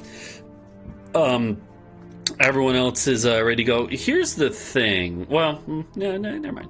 As you guys are all kind of like, you have your, scores of troops lined up, ready to fight in different parts of the walls. Some of them in the courtyard, waiting basically in case there are like counter teleporting, right? All sorts of stuff set up. Do any of you give any, Helios says his new, well, it's not new, but his newly elevated instrument. Hingwis has the axe that was only weeks ago taken from a different faction and now serves you. Bree has her 3. Actually, would Bree have her 3 rats in this combat, knowing it's going to potentially be dangerous? I mean, I guess they're normal. Well, at the moment we're just staying in the castle, so they're safe, aren't they? Yeah. Well, I mean, ostensibly. Yeah. You never know, but. Yeah, and then Adau, you have many of the members of your order looking back to you for guidance and looking up to you, definitely, as a lot of them are murmuring prayers that you taught them. They shouldn't be able to teleport on, right? Oh, that's true! Yeah. It's forbidden! That's true. I forgot about that. Yeah. Okay, so yeah. So would you guys have any words of encouragement to share with your troops? I think so. Well, hold on. Let me read Forbiddance for a second. That's really shit for me. While he's doing that, I'm going to be talking to, like, I don't know, probably the town in general, which is mostly, like, a lot of slaves that we've freed from the local area. Yeah. And I'm going to be like, lads, brothers and sisters from chains, remember your freedom? Remember what we're fighting for? We cannot stop at anything to secure our freedom and justice and security. For our new empire. I was going to say something kind of similar. And fight to the last breath. You do see, staying with the townsfolk, that beyond having, several score of your guys' group, as well as the Boarman, you also do have a couple of new allies. You see Shima, the wandering Ronin. He's still recovering, but he had already basically told Talvo that he considers himself in debt to Talvo. And Talvo, you would see him down on the wall of Roliger, and he's still bandaged, but basically he has. Would you give him back his sword? I'm assuming. I think you'd. Oh say yeah. That. Yeah, I gave it. Yeah, I was using it to cut fruit. Yeah, he is. You see him, with its sheath, but he stands at the wall, and he basically has volunteered to stand vigil and fight if need be. You also see Biora, the half giant, or the greater giant, the last one of his kind potentially, standing there. He had told you that he's not really a pacifist, but he's not really keen on wading out into battle like he used to when he was trained for that purpose. But he's there with your townsfolk, ready to heal, ready to command, ready to defend if need be, as well as plenty of other allies that you guys have. And like Hingwis is saying, lots of townsfolk, many of whom would fight, tooth and nail not to be enslaved once again. Very good. Yeah. Meanwhile, Hingwis would kind of shout that down to the townsfolk, and there would be a cheer. The people in the castle also cheering. Do any of you give any words to the people in the castle specifically as well? I definitely think I would gather my guys and have a little powwow. Okay. Makes sense. Listen, guys. We've been kind of fucking it up lately. We did good against the demon, but we need to be landing our shots. And we need to hustle. We need to get that. We got to give 110%. We're a family here. And for every one of you that dies, it's coming out of everyone else's paycheck. Hey, that's a good motivator, I guess. They that's true. They Hey, gotta man, compensate me for the diamonds. Yeah. A good portion of these people are just loosely confederated thieves and ruffians. You know, they're not all my crewmates. Some of them are just guys. True, that's true. When you give Yeah. That has been fighting to the abundantly very last clear breath through for honor. current events. Yeah. Yeah. Yeah. Helios, you were doing performance. Are you kind of playing hype I up was songs? the backing track for the speeches. Okay, got it. What about An entire Adau? orchestra.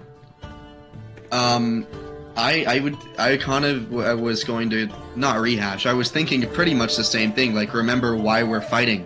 You gotta, gather the order up and say, today we fight for, our brothers and sisters in chains. We will free them and bring liberty and stuff like that. Justice to all.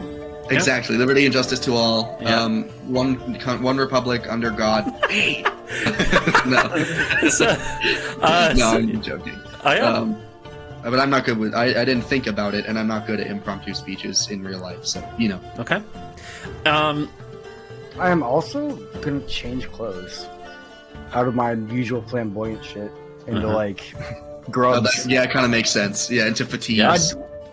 I don't want. Well, I don't want to like poke my head out, shoot an arrow, like it's Talvo, and then like endanger everyone around me. Yeah. Because they scramble to get my ass. Yeah. Yeah. Yeah. As they kind of everyone is wrapping up their speeches, everyone's talking to their kind of groups and talking to those around them. Britsha, one of the soldiers, just one of the random kind of people in the that probably joined up with the town more recently. Bree is normally kind of quiet, and so Bree is probably off to one side watching this. And this random soldier walks up next to Bree and like says hello to the rats, and everyone loves the rats. But then he kind of looks at Bree, and his eyes are wide, and he's like, do you think we're gonna win? Why asking me? He motions around at like how the others are, the other like leaders of the group are all kind of busy giving speeches, and except Helios is playing his instrument. But he's basically like, I don't know. You kind of struck me as someone who's you look out for yourself, right?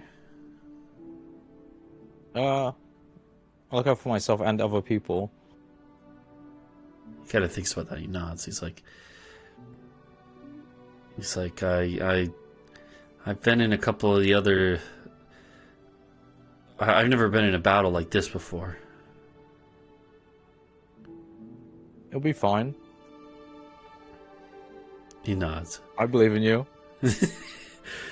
He smiles. And Remind him that he owned the shit out of a demon like a week ago. and yeah, he smiles and he's like, okay, I think I'll be okay. And this random soldier marches back up to the wall where he's stationed. Wait, but before he leaves, what is his name? Yeah, I was gonna say. Yeah, we'll say his name is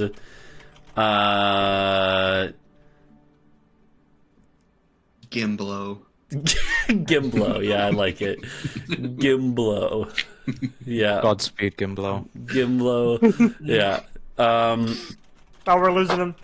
And He's dead. 100%. He's dead. So yeah, Gimblo gives you a Never nod. give him a name. And he marches up to the wall and joins the back up where his spot is. And yeah, everyone gets in position. And you guys, you have the castle. It never really lands on the ground because it would just kind of like fuck up the ground and fuck up the bottom of the castle. But it was close to the ground as it could be, because you were transferring stuff up and down. But now the castle rises up off the ground. You guys have who has the command crystals? Is it Shot? Who has it? I think I believe so. Yeah, and he basically just listens to your orders and commands the castle. He would be getting it ready to teleport to them, and he looks to you guys for the nod, for the word. Let us go. Okay. And Shot nods, and the crystal lights up as he, commands the castle to teleport. And you guys have studied maps of the roads and stuff. You know where they are, because Hingwis can always just scry again and know exactly where they are based on the landmarks and everything. There's always a chance you go, land a little off, but in fact, let me see that right now. Is it Joker? Okay, I actually did roll pretty low here. So you actually, as the castle whirs up, you see the command crystal glowing, and you imagine that the big crystal below is glowing as well, although you can't see it. And the castle Can I goes... inspire him? Would it help at all?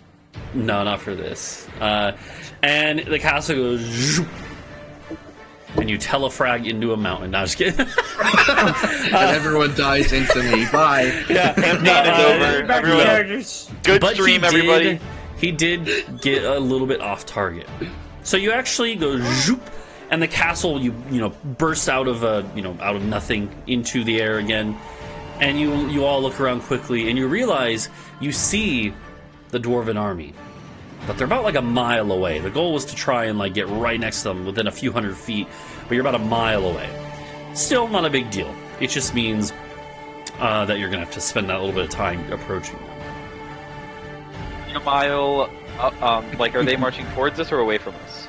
You're perpendicular, or they're going this way. You're here. Like laterally? Yeah. Okay. It's basically again, there's this is, the very hilly, mountainous area. It's not super high mountains, but either way, they are kind of on the side of one on a road that's been carved out.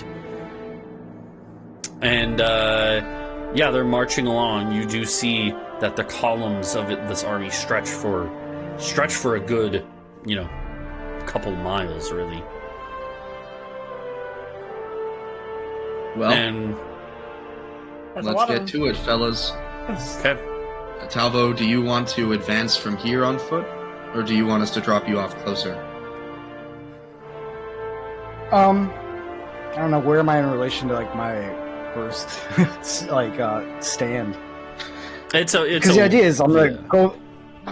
I would have a central one that would wait for them to pass, and then we'd fire, reveal our position. Half goes forwards, half goes backwards, and we just go from there. Yeah. Well, at this point, they've actually passed. They probably have passed some of the traps already that have just been set off by whoever was watching. Because you probably gave the order if we're not there in time, set them off. So probably some of the traps have already been set off, but they've not done that much damage, right? I'll just jump off now. Okay.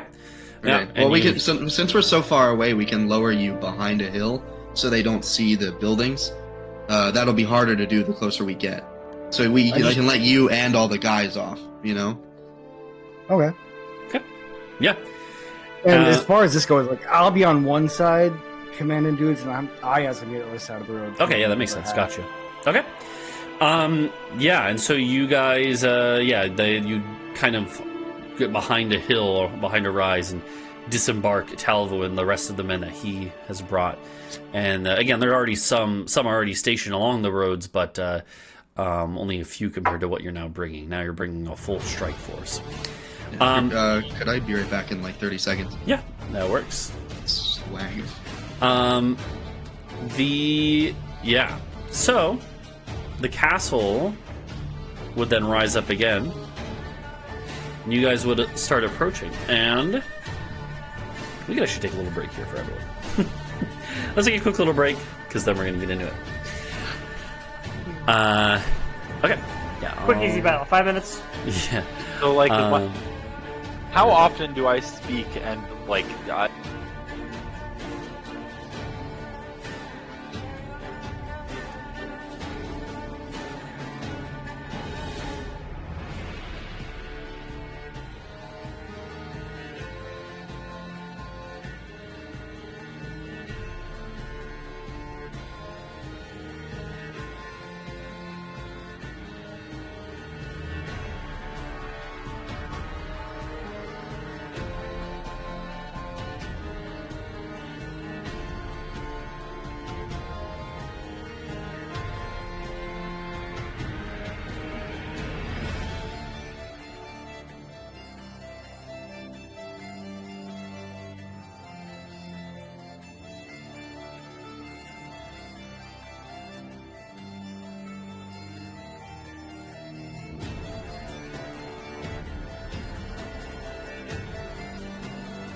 That's full government name. Okay, we are back, and Tucker is with me. Yeah, hello, Tucker. Say hello to the people. Say hello. He says people. no. Oh, Yeah. he says yes. Tucker face cam. Yeah. So true. Okay, I'm gonna. Oh. Okay, he doesn't like being let down on the ground. No. Oh, okay. He literally climbs up me. I will be held forever. Yeah.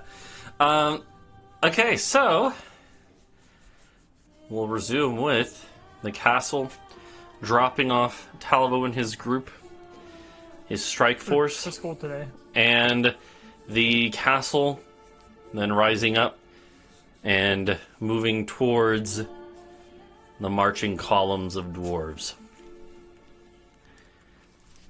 As you approach, it's a little, a little before dusk. Not too much daylight is left, but there is... The dwarven host does not seem to be slowing down, does not seem to be setting up camp for the night. And... Forced march. That's always a good idea right before a battle. Yeah. The weather is pretty chilly. It's high up in the mountains here, and also it's winter.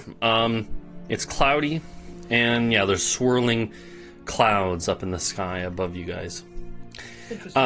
And Can we insight check the swirling clouds above us? sure. I mean, yeah. Well, would that be like a... It would be a nature Yeah, Bree, check, do you want to nature check that? I feel like Bree would know if it's abnormal for this Nope, area. I'd be like, damn, those are clouds. That one looks like a duck.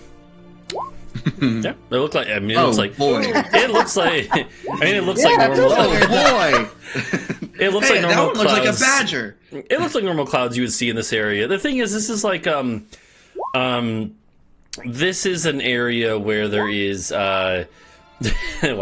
This is an area where, like, lots of times the clouds will kind of be sitting on the tops and hillsides of the these ridges. And so having low clouds kind of swirling around, or it's not really swirling like violently, it's just like, like a front moving through or whatever. And they, so it's pretty normal. I guess another question: is there snow on the ground or no? Maybe a tiny bit, but not really that much. Like this is the equivalent of being tracked through the woods. Yeah, this is the equivalent of like Western Virginia or like Western North Carolina mountains. It's not really it's not like super, north. Okay. So No Yanks. you guys That's are, your castle is approaching. Talvo, you're on the ground running through the woods, everyone getting in position. A group going far around to get ahead of them and get to the other side, of course. All this takes, a good 15 minutes or so, and your castle starts getting into position. How close is the castle going to be to them? We want to be more... Yeah, we want to be, like, pretty steep angle above them. So not like... So we don't want them to be able to see the top of the keep, Not like they're going to be... Well, they might be looking for it, actually. I would be, I guess, if I knew about it, but I don't know how if their commanders told them. Can only assume if Mila can see the sensor. She'll probably have some sort of true sight or whatever, so she might be able to see it, no matter what. No, that'd be crazy. I mean, maybe, but that would be insane if she had true sight for, she hundreds gotta of fucking feet. wish. Who knows what the fuck she can do? That's true. That's true. We want to be Through close. the night, she might have a sick aura or whatever. Yeah. They were revering her and stuff. So True. Yeah. Yeah, that's a good point. But regardless, we want to be close, because even if they can see us, if they don't have flyers and they can't teleport in, then it's rough going for them. I'm assuming so then, when you say close, do you want to be, within range of, bows and stuff? I want it, within range of bows for us. Okay. I don't want them to, necessarily be able to reach over our walls, maybe, I don't know. That's a good question. You don't want it not within range of bows? like explicitly? Maybe, but like, if we could sit at a point where the arrow reaches its apogee, you know, and so it doesn't hurt us, you know. If it would be one of those things where if you're doing that, you would be, if you're trying to make it so like they're just within your maximum range, but you're not within theirs, because that would work if you're a little above them. The one thing is that would mean you're pretty far back to the point where everyone has disadvantage, which we're not going to like roll every single roll, but basically you're not going to be hitting as much is the thing. However, I will say your ballistae definitely have enough range to hit like from there. So maybe we start with that. Yeah, and the ballistae are like they're pretty good damage. The dwarves do, by the way. This now that Hingwis wouldn't have been able to see this when he scried because he was only looking at like the kind of command core of the army. But now that you guys are closer, you can actually see they have a few. They actually do have a few ogres here and there that are slaves and are basically just being mostly just hauling stuff. But they are also. Like, it looks like they're also basically going to just be, like, the plan is clearly that they're going to just set some of these ogres loose on your town if they get there, right? Like, they're dual purpose. In general, there's actually quite a few, there's probably, beyond the forces, there's probably like 100 or so slaves in total that are hauling stuff and, doing grunt work that has to be done for an army. Yeah. Okay. Yeah, as well as, like, wagons and stuff, yeah. So, were we not going to wait until we could like earthquake a chunk of wall that they're like walking past so that? Well, I think we. So how long is there a place like that where it's like a mountain pass and there's a big cliff face and it's precarious? Or? I would say none of these mountains are quite that steep, and definitely this road isn't that high up on them. There are some places that would be more, that would work to some extent like that. There's definitely some of those in the Appalachians. Yeah. Yeah, but it's it's going to be you might be able to get a chunk of the whole army. You're not going to be able to get like the whole thing. Yeah. Well, also, the big thing with earthquake, is it opens up a fuck ton of chasms in the ground. Yeah, it could like. You could just make a choke point uncrossable. What do you say, Helios? Divide their army in half with impassable terrain. Just keep earthquaking the ground while they're marching. That is kind of the goal. We'll get 4 of them off during their march. Okay. So, do you guys think the first thing we should do is get up close and hit them all at once with a big alpha strike and throw them into disarray, and then fall back and start hitting them with the ballista, or hit them with the ballista and allow them to get any sort of preparation at all, whatever it is? And I don't know why you phrased it like that, because it very clearly implies one answer is well, good. It's the one that I want, but if you guys want something else, you'll have your arguments for that, and that's why I'm asking, because I don't know if I'm right. I actually think that Ballista Fire should be borderline last, because it is one of our least impactful things that we can do. Yeah, it is a siege weapon, and this is a infantry army. True, we could hit the ogres with it, but they're slaves. So but we could just free the ogres later. Yeah, that's true. How likely are they to fight for the dwarves? If push comes to shove, probably not likely. I mean, they are getting pushed and shoved. So yeah. From what you know of the dwarves, they don't treat their slaves particularly well. Yeah, and ogres are not really known for letting go of grudges that easily. So, true. Hey, Hingwis, you could suggest that one of the ogres attacks, which might make some of the other ones attack after, while we are throwing shit down at them. What? Just with the orb? Yeah, with the orb. I pull out the orb that I have because I always have the goddamn orb. Okay. Now, yeah. I'll do that at the same moment that we're doing everything else. Okay. Yeah. So while the castle's getting positioned, you'd be starting the scry up. You're like, I'm scrying that one. You point at him. Okay.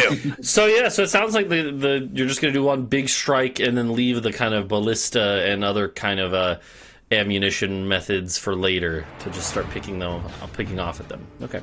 Yeah, I think we want to get a few, at least 100 of them right now if we can, a big first show of force. And are you gonna be targeting the command area specifically, Ela and the Jarl and everyone there? Well, where are they at? They're right in the middle. Fairly in the middle, yeah. Honestly, I think I was gonna say no. Then I think actually we should, because they can't get up here. At least not instantaneously. What do you guys think? Well, Don't we wanna- what I was thinking is I would maybe make my initial strike at the very, very front, and like And keep like cause stopping up. cause like a traffic jam wave. that Yeah, would really would stop. Okay. Wait, Yeah, okay. Get a tripwire and then just walk into it and just kind of like they fall like dominoes. And then I guess would the rest of the castle be waiting on that? Like once they hear the fighting break out?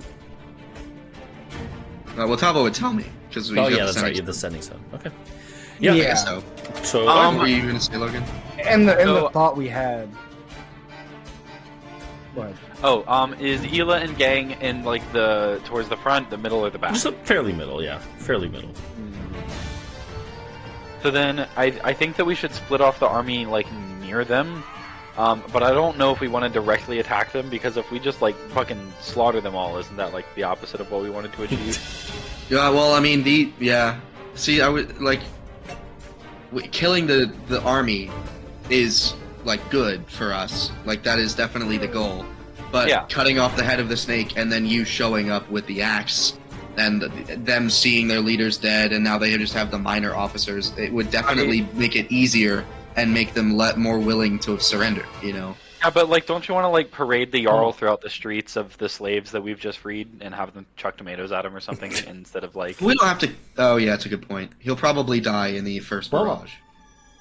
Yeah, I can bring and, him like- back from the dead. I'll just bring him back. Well, Oh, you know what? Yeah, fuck it. All right, let's just go. it's like Eddie's Oh, Saves Cleric. scumming the Yeah.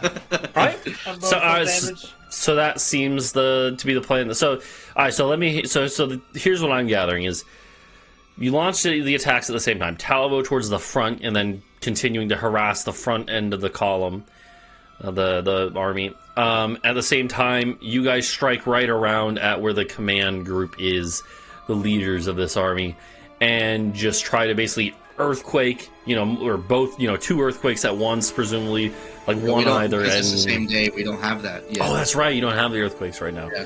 I was thinking we can all three firestorm. Okay, You know? yeah, you can do firestorms.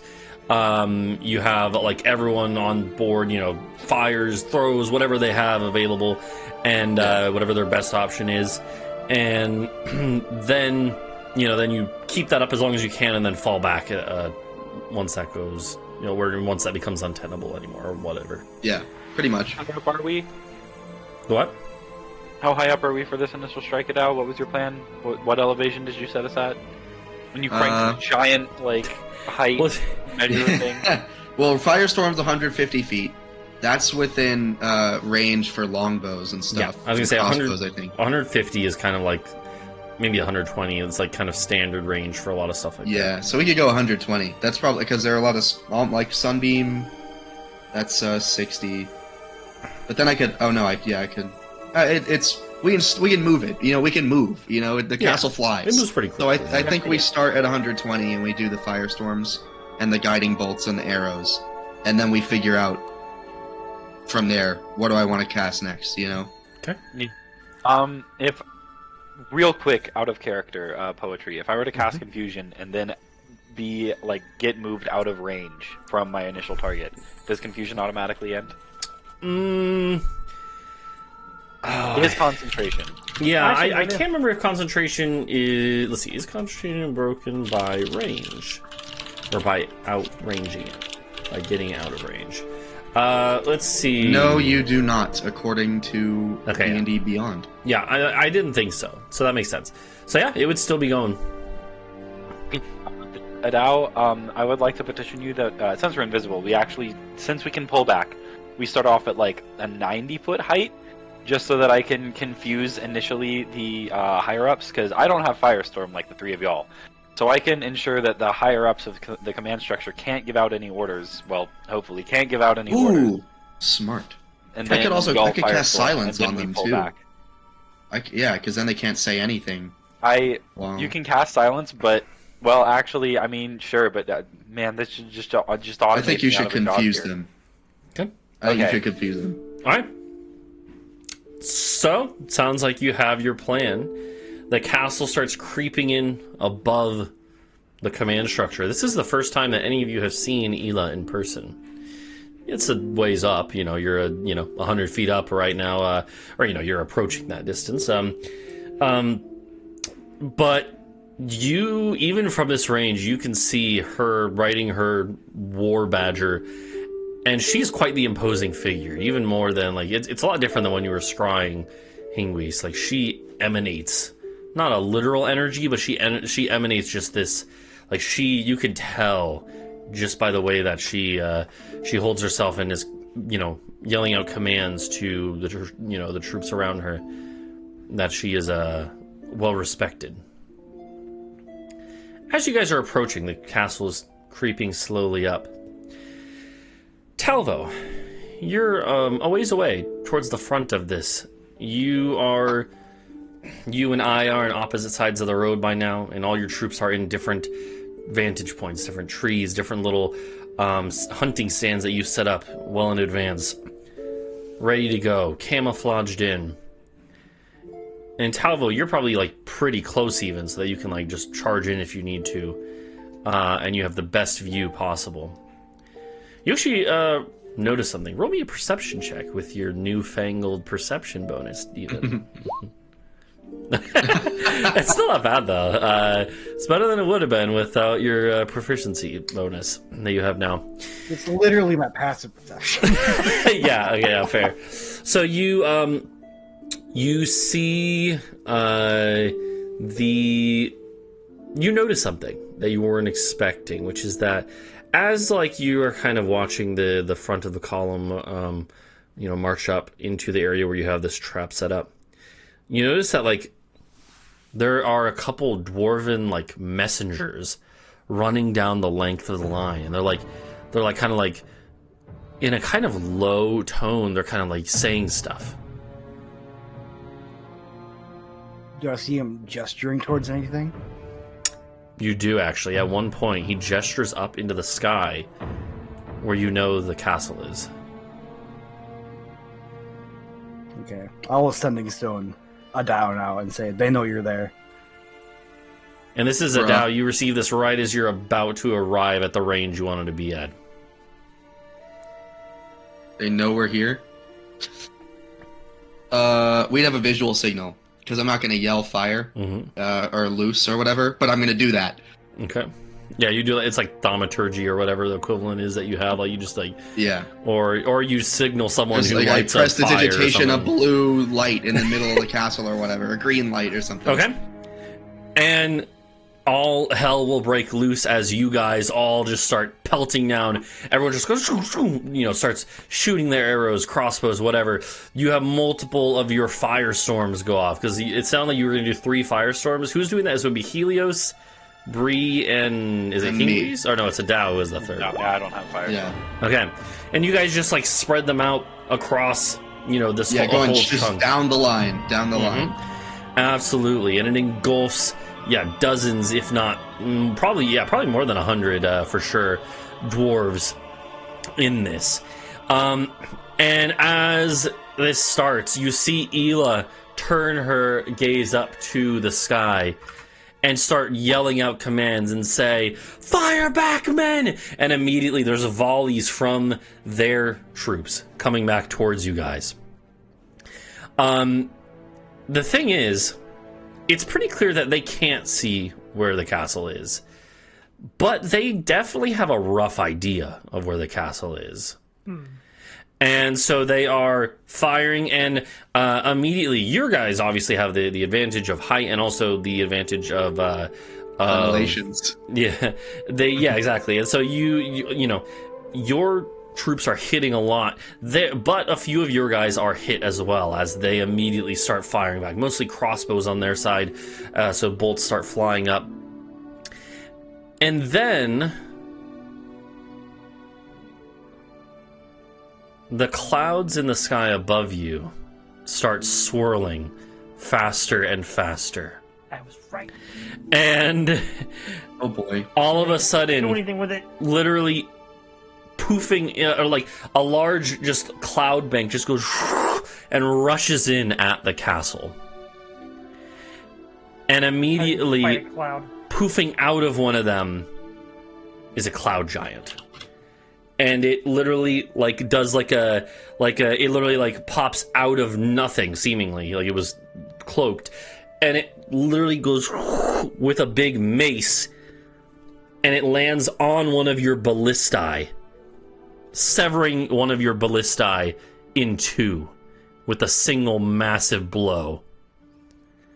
Hey, don't want to be on the other end of that. And you see another cloud bank quickly rushing in towards the other ballista, your one remaining ballista. How do I counter cloud? Yeah, do you have a split second to react? Can I banish it? Wait, I don't. Fuck, I don't have banishment. I got rid of it. Okay. I don't know when. I could. Wait. Nope, that's dominate monster. The thing is, the thing is, Helios, you can't see the creature yet.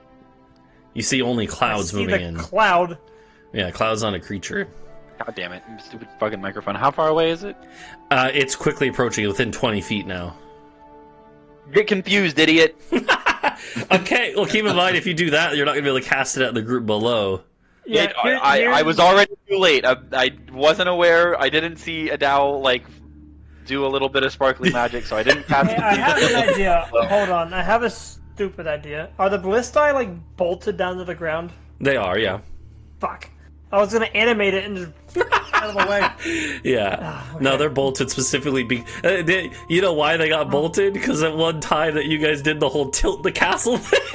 Yeah. After that, you would have bolted them down, because one of them literally broke during that because it wasn't bolted down. Wait, actually, I have something I want to do slightly instead of confusion. Okay. Just slightly. I'm gonna reduce him. I'm just gonna make him fucking human size. Does that require sight on the creature? Because you know that there is a creature in this cloud bank, but you can't see the creature yet. It is functionally invisible. As a creature or an object, you can see within range. Ah, okay. Yeah, I would say again, it's functionally invisible right now. So it sounds like you guys don't necessarily have anything. You kind of like quickly rack your brain, and poofing out of this other cloud, essentially misty stepping from cloud immediately into combat, is another cloud giant. Mid-swing. I don't know its name, but I know it's Cloud Giant. Does that work? Yeah, I mean, you can see. Well, you can prepare it for when you see it. That's an option. Ugh, okay, then never mind. I guess that would be a way to do it. Now I think about it, you can prepare it for when you see it. Anyway, I don't have anything to stop it from that. I do that with reduce. So as soon as I see him, I just be like, no, I guess stop. He's big, so he misjudges how big he is and misses. That's not even bad. That's a good idea. Yeah. Okay. Well, so here's the thing: enlarge, reduced. Is there a save for that? I'm assuming there is if it's on a hostile creature. Wait, probably. shit, it might just be... If it's on Constitution saving throw. Surely the giant does not have a good con save. Yeah. No, let's see here. Let me go ahead and get the sheet up. Yeah, you can absolutely try that as a last-ditch effort to see if it can, reduce this in size. Give me a moment here. Where is this stat sheet? On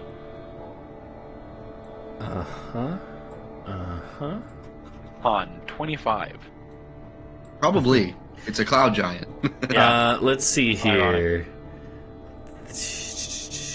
I will roll it open here. Bro. It is a plus 10. It rolled a 2. So actually it works as you prepare. You're like, okay, I know, you saw the first giant pop out. You're like, okay, I know there's another one coming out. And as a 15-foot tall giant comes out of the swing, literally misty stepping from cloud into combat directly, midair, you go like, zoop, and it goes, zoop. The funny thing is, it's huge size, so it only goes down to large size. It's still much bigger than a normal person, but like Duncan was saying, you throw it off its balance enough where it actually, instead of landing right on with its blow on its morning star right on the middle of the ballista, it actually barely even makes it to the crenellations, to the ramparts of the wall, and actually has to kind of just grab on and hoist itself in. And we're gonna go into combat in a second. No!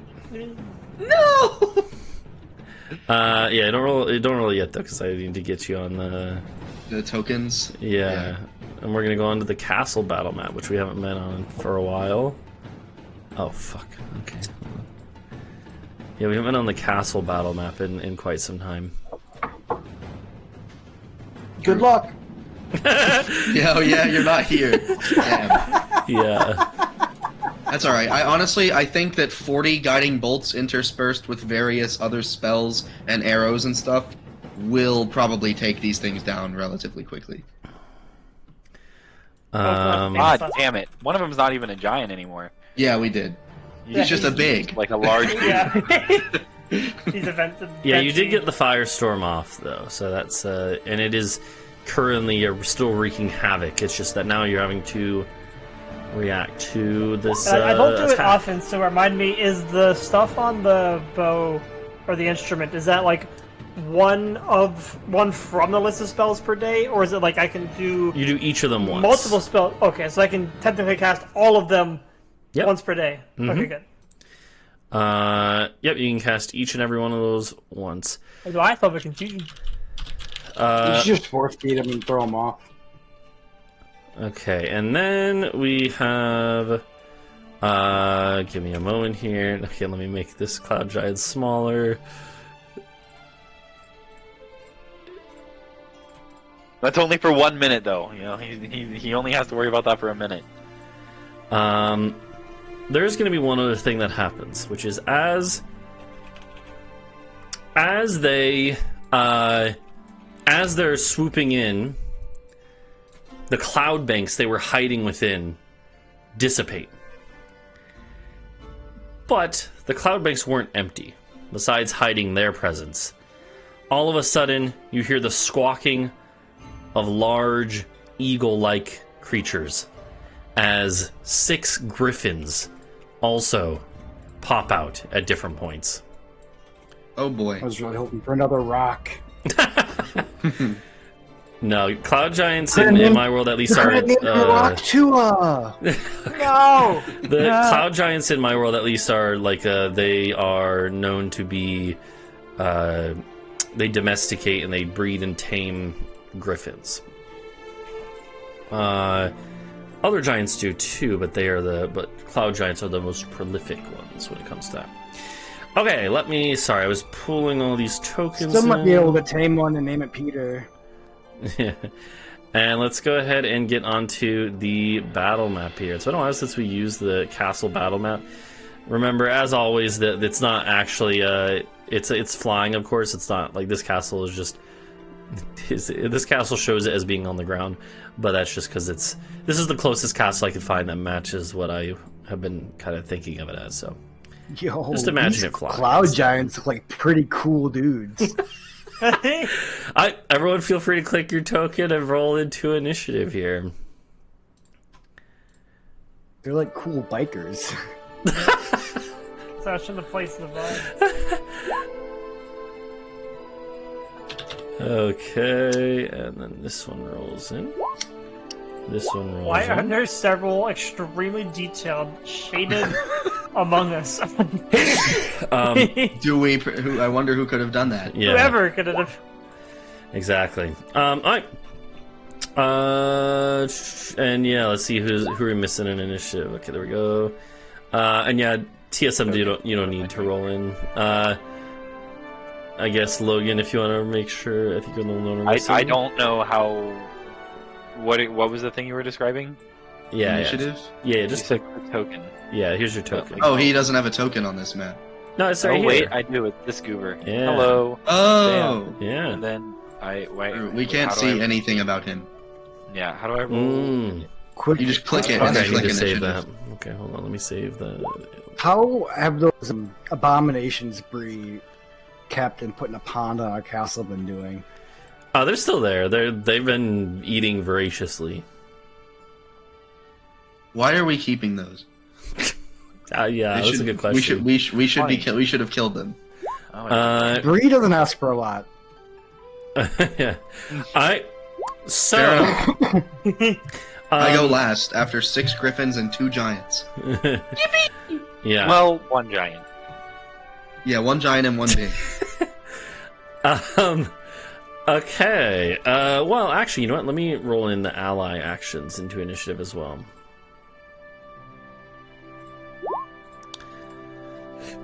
And then set it to 20.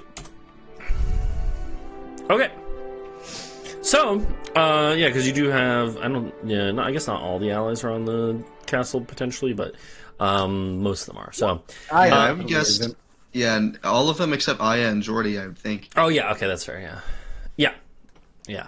Oh, fuck, what is Jordy doing? I think Jordy's probably at town. Yeah, he might be like helping defend the town, or prepare the town's final defenses. All right, so the combat will commence with this surprise attack happening here. And as we're going, I'll describe what's also happening on the ground below. So this ballista is the one that just got completely shattered by the one that landed its hit. And then this one was a little late to attack the other one and had to clamber up onto there and had an awkward landing because it was shrunk.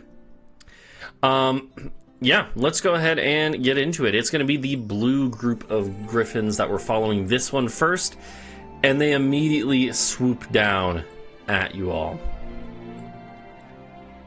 They're immediately going to swoop in at you guys, and they're going to attack at... Oh, let me make sure that the stream can see a little better. They're going to attack you guys. Each of them will do a beak and a claw attack. Let's start with one at Hingwis here. Okay, I think those both miss. Next at Helios. Is a 16 hit? Not anymore, I don't think. 16 AC. Okay, it matches. Yeah. You take... Oh, that's actually more than I thought. Wow, that was a good roll. Oh, yeah, that was max roll. Wow, 16 slashing damage as it just... This griffin claws you up and gores you. It's not worth for shield yet. Okay. Probably. And then the last one will go after Adau. I'll kind of then... Wait, is that even a hit? No, it's not. Okay. Adau is just like bong, and yeah, not phased. Okay. It's now your guys' ally action. What do you wish to do? Pull up! For the love of God, pull up! Right, pull the castle. You know, that's a good idea. That would be free. Yeah, that doesn't take your ally action. You can just yell that out, and that'll start happening. Hypothetically, so Adau's acolytes all using cure wounds. First of all, I have more of them here. Second of all, the main thing is that also only... a first level spell. Yeah, the thing is, it's still going to be limited because it's basically limited by how many can reach you at once, right? Like, yeah. Well, I mean, none of us need healing anyway. Yeah. However, as I said, Guiding Bolt is also a first level spell. Yeah, but they don't... Like, they're not in the combat. They can't do that. Like, you can train them for that in the future, but... Fair enough. You may want to stay or kite one of those giants for you. I think we just have either Rockheal or Mohi banish one of them for a minute. Oh. You know? I think that I think it makes sense, right? Like, when that happens, do they just disappear for a minute? Unless they drop concentration. Yeah. Wait, no. Yeah. No.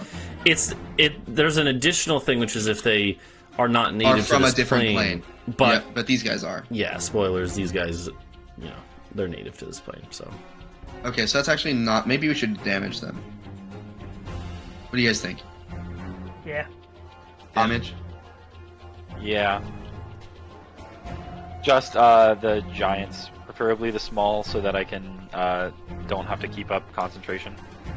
Fair. We could control winds. That's a spell. What is that? Just cause all the griffins to like tumble and ragdoll? Pretty much, yeah. No, but it doesn't actually do anything, I don't think. Hold monster. Mohi could hold monster. Ooh, true. Actually, that sounds really good. Yeah, I do like that. Actually, do you guys think we should do that? Do that on the big one. Yeah, it gets auto crits on. If it succeeds, we will get auto crits on the giant. Do that. Okay. I think I asked Mohi to hold that giant cloud. Okay. And then, this one. Oh. Yeah, so you're hold monstering it? Yes. Okay. Hold monstering it. I'm assuming that's a wisdom save. Indeed, it is. Okay. That one will. What is the DC for your allies? Does it say? You did not say. What have we been using? Does anyone remember? I feel like we've been using something. I think it was 17 or 18, right? I don't remember. I want to say it was 17, but I'm not sure. Although we did just level them up, so I feel like it would be 17. Yeah, I think 17 works. It might have been 16 before, but they did like level up. So yeah, let me put that in the document. Smart. So DC 17. DC 17. Okay, DC 17 it is. So we'll say, yeah, so then that would hold monster on him. Yippee! Okay. Thank you, Mohi. Alright, nice. That brings us to, actually, it is that one's turn now. So hold monster, I think they have a chance. Makes another one. Yeah, they can make another one. So he immediately has a chance to break free. Let's see. Nope, he doesn't. So he's still held. Okay, that's good for you guys. Hingwis, it's your turn. This one is it's functionally paralyzed. This one down here is not, but he's shrunken, but you're concentrating on it. How long does the hold monster last? A minute. Okay, so we don't have to worry about that for a hot second. Yeah. Although normally what I will do, well, yeah, it'll basically since Mohi is presumably out of the way, then it'll basically just be up to that guy making his save. Okay. Hang on, let me pull up the thing. The entity, the axe. Who is this? Oh no! Oh, that's the ally action token right there. Oh, That's okay. a secret tool we'll use for later. Okay, so Don't forget me up here. Yeah, have fun, guys. wow. Okay. So then I'm gonna whip out the Batel axe, and then I'm going to get large. I'm gonna expand. Okay. With giant capabilities. Which how long does that fucker last? Does that take your concentration? No, it's a class thing. No. Yeah. Mm-hmm. Bonus action. Only and it bourgeoisie lasts a can do minute. it. Okay. Last a minute, baby. And unarmed attacks. Wait, unarmed. Weapons or unarmed gain 1d6. Okay, sick. So yes, battle axe, but both hand because I am a battle caster, so I don't need to worry about spellcasting foci. Okay. So then I'm gonna get big, and so now I am slightly larger. How do I make my character grow? I just did it. The character's already big. Hell yeah! Mm-hmm. And then I'm gonna smack at the griffin that's like touching me, like Okay. right All up right. the inch me. Go ahead and smack at it. All right, axe of the giants. Is that accurate? Well, we'll see. Bam. Yeah. Oh my god. Yeah, that's Does a accurate. 35 hit? Yeah, I will just let you know you literally can't miss against the Griffins unless you roll in that one. That would be the only way. So, yeah, you smack. Absolutely a massive blow from this axe lands. And then flash R. You should just be able to click and then you just have to add the... Yeah, you just click the weapon name. Well, I wrote it kind of weird. Yeah. Don't worry about it. 1d10. Wow. Okay, and then we add 7 because it's 1d10 plus 7 slashing, and then slash R. Well, But plus... this is Yeah, here, I'll just add it to your sheet real quick. Let me go fix it. this is exactly what clicking it does. It Yeah. rolls it all Well, for no, you. if I clicked, it would do whatever 7 that point- is. You have done something wrong. Hold on, let me. I'm looking at your sheet. Here, don't freak out. Don't freak out. We Okay. got it. We got it. Okay. Oh, I see the problem. Yeah. Oh, yeah. It's because it's. 1d8 or 1d10. Yeah, it needs to be separate. So you're two-handing it right now, right? So let me add that. So then we do +3, and then the other damage. Actually, so do you see where I have it open right now? Helios. You- I stopped broadcasting my code. Because How I've been much is sitting it here doing that for the past 5 minutes. extra from being big? A D6, you said? 6. Okay. So now, if you click it in the chat log, it should. 7.8. What? Oh, it's. Oh wait. Okay, I still. Yeah. Okay. Hold on. It's doing. Okay, it's because it was 1d8. So okay, that's weird though. It should be fixed now though. No, it is. It is. Oh, you did the okay. second one. Oh, it was just the second one. Yeah. Okay, so there you go. Now it's fixed. The only thing is that that's only for two-handed, but I can just quickly add it for other ones as well. Microphone, I do have it two-handed, RN, but the 1d6 is not innate to it. It's only when I'm large. Yeah, that's fine. We'll just ignore it when you're not. Like, just, okay. Let me just finish adding that real quick before I forget. That would be that. Plus that. Plus that. Okay, there. Now there's a separate one for one-handed. Sick. Alright, so yeah, 24 damage to that griffin. Absolutely beautiful. Not enough to visibly wound it just on its own, but it's a pretty good hit. You have anything else? I think I did all the normal things I can do on my turn, so Okay. I actually blew that pass. Okay. Helios. Assuming there's nothing else from Hingwis, it's your turn. So there is the funny, but I'm trying to not do the funny because I assume this is not the only battle of the next coming series of events. Okay. So, are these three griffins in the air? Yeah. Yeah, Like they're over within here, the like, air. flying? Okay, how far off the ground are they? Like at least like 100 feet ish. Okay, I hypnotic pattern That's so them good. That is pretty funny. in the air. Yep, that will Because they'll absolutely. take damage when they fall, but it'll knock them out for a little bit. Yeah, well they'll fall. And Like, maybe they'll take enough fall damage. Yeah, well they're gonna take a good bit at least. So, sure thing. You. I see what you did, poetry. By the way, I've been sitting here like. What? this. Everything's perfectly Oh. Cone shaped. Yeah. just Yeah. barely not cone shaped. Let's see. It's a wisdom save. Yeah, wisdom. 1, 2, 3. Wait, has this cloud giant pulled himself up onto the wall yet? Or Yeah, is he hanging did off? hoist him. It wasn't really like he was like all the way off. He was like halfway on, then he just finished that in that Okay. attack, fair. that failed attack. So, Also, they all failed. yeah, they all fail.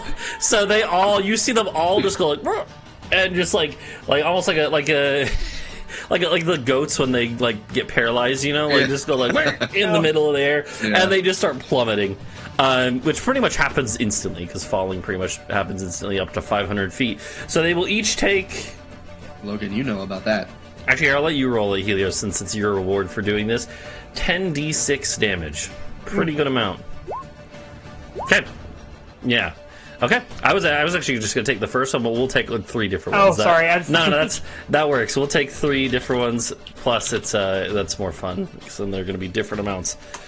39 is a high roll. Wow, that Yeah, one is Jesus. actually 2 of them are visibly wounded from this, and well, you can see this because you like poke your head over the edge, and you see them like they land in like the reason they take different amount of damage is because like some of them, one of them literally like the one that took the most damage literally landed on like a half dead tree and got like half impaled. Like it's pretty brutal. You hear like squawking and stuff down below. They'll each get up and they will try to fly back up or maybe fly out of here, but for now that they're well, it's about to be their turn, I guess. So To immediately fly because they first have to get up because they're prone. So they Exactly, actually yeah. won't be able to do anything. Alright, this who wants turn. inspiration? yeah, do you, And yeah. are they maybe gonna take some arrows on the way up? Well, I mean they're kind of like right below the castle, so it'd be kind of awkward, but maybe, you know. Well, man, okay, so- like from us on the ground. Oh, well, you're a little ways further down the. I am, but not all my guys. That's true. Yeah, that might be. Okay. That might take some. So Bree never really fucks things up, just because of the nature of the spells. So Adau and Hingwis, who wants inspiration for a funny? Take a I would like. God- He yeah, will like let it him for have a it. Let funny. him have it. Okay. Okay, I would like it for a funny. All right. Okay, I give an inspiration to Adau. Alright. And there's some weird shit now where like if you succeed, it passes on to somebody else. Okay. whatever. Yeah, just take a look at that. I don't think I've used this yet. Mm-hmm.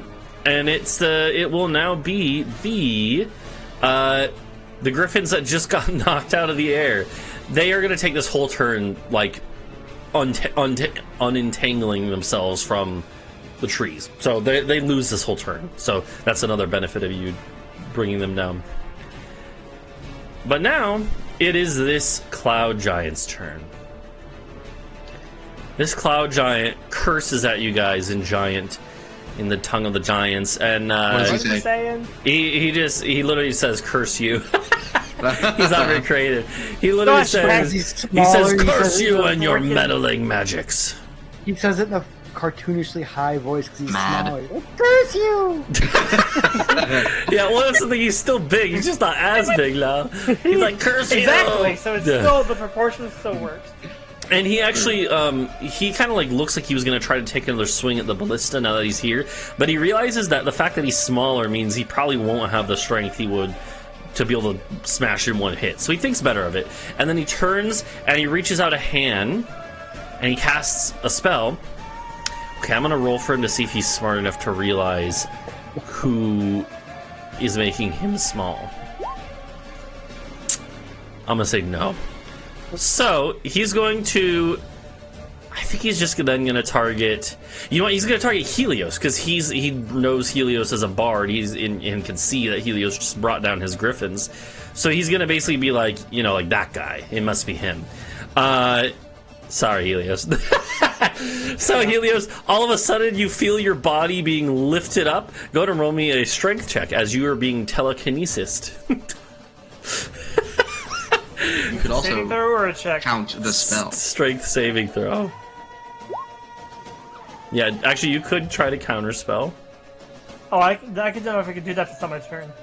Yeah, it's a reaction. Yeah, it's a reaction. Okay, then I attempt to do that. Uh-huh. Let me Instead. see, I think telekinesis is like 5th level, though, so there's a chance.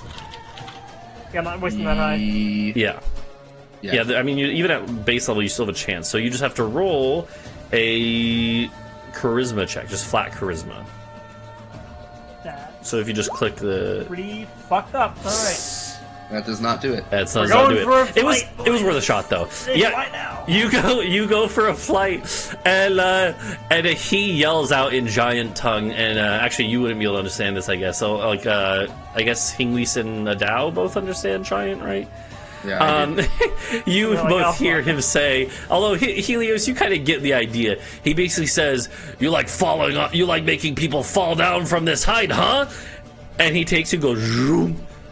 And let me check. Telekinesis, I think you can move up to 30. Okay. Well, how close are you to the edge? There is this little mini courtyard area. Yeah, I start Oh. laughing at him, and it moves me over at the edge. Oh, Oh, okay. You know what? He is gonna move you this way, but that's like right on the edge. So here's what I'm gonna say. He basically flings you, and then he cuts concentration with telekinesis. Like, he just flings you, and your momentum is going to carry you.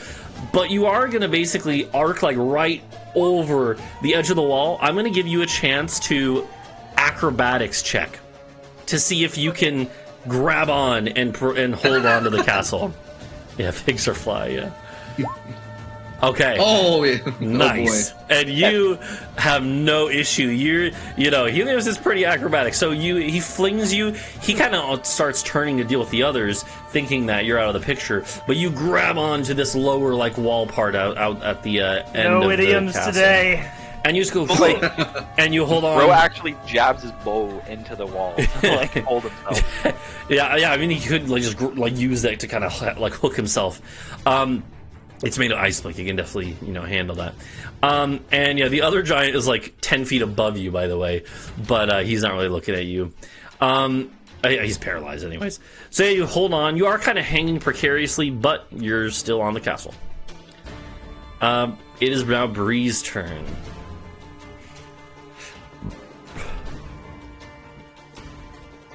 Can I have 4 giant vultures, please? Okay, yeah. 4 giant vultures coming right up. I love this restaurant. Okay, let me... Uh-oh. Oh, can you already... There we go. You already have access to the sheet, then? Yeah, I guess so. Okay, nice. I'll change their HP because they would have slightly more, but yeah. Either way, they will all appear.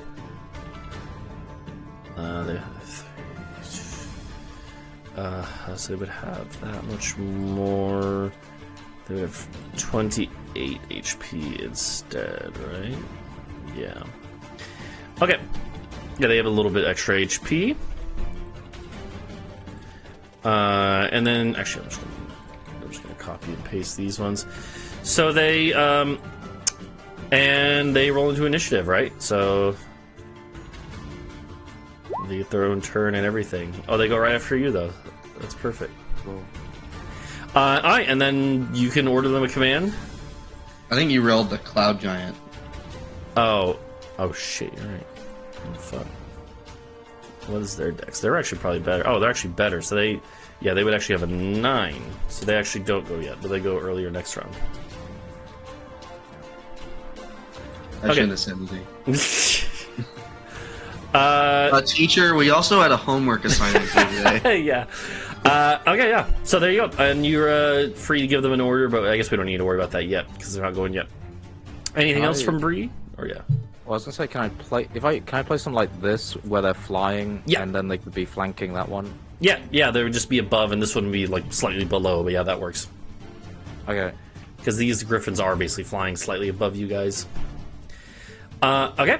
Anything else that Bree does, or is that about it? I guess I could make a totem. Okay. Okay. How many of those do you get a day? I only get. I think it's only one. Okay, so that's one thing to consider is, like Helios was saying, you may have other fights coming up too. I have to finish a short or long rest to use it again. We can have a quick rest before that fight. Yeah, I'll probably take a short rest at some point. I wouldn't be surprised. Yeah, we can. Like I said, we can rotate rests. There's nothing for me, but HP. So. Okay. Alright. That's yes. So if you want to do that, then everyone would gain their temp HP, which would be how much? Wait, is everybody here? Oh, okay. Yeah, except Talvo. Yeah, they're all there. Yeah. When we get to the top of the round, we'll narrate some of what Talvo's doing. Don't worry. Adau. Oh, he's like underneath it. Okay. Yeah. Okay, so everyone gets their temp HP. What is it? 25 plus Druid level. It's 21. 21. So 21. Okay. 21. 21 temp HP. Alright. 9 plus 10, temp HP. And Adau? It's your turn. So 1 square of difficult terrain moving through Hingwis' space means I can still make this, right? Yeah, because it would be 30. Okay. Yeah. Then I'm gonna do that, and I'll take all the opportunity attacks. I don't care. Okay. Yeah, there will be 3 of them at you. 1, 2, 3. Yeah. Yeah. They shield. Thank you. So bonk, bonk. Yeah. And I think I'm just gonna hit him. Okay. Hit the guy. Oh, but I get to roll twice. You could shove him. Good thing I rolled twice. I could shove him, but he's so big. Oh wait, I'm strong.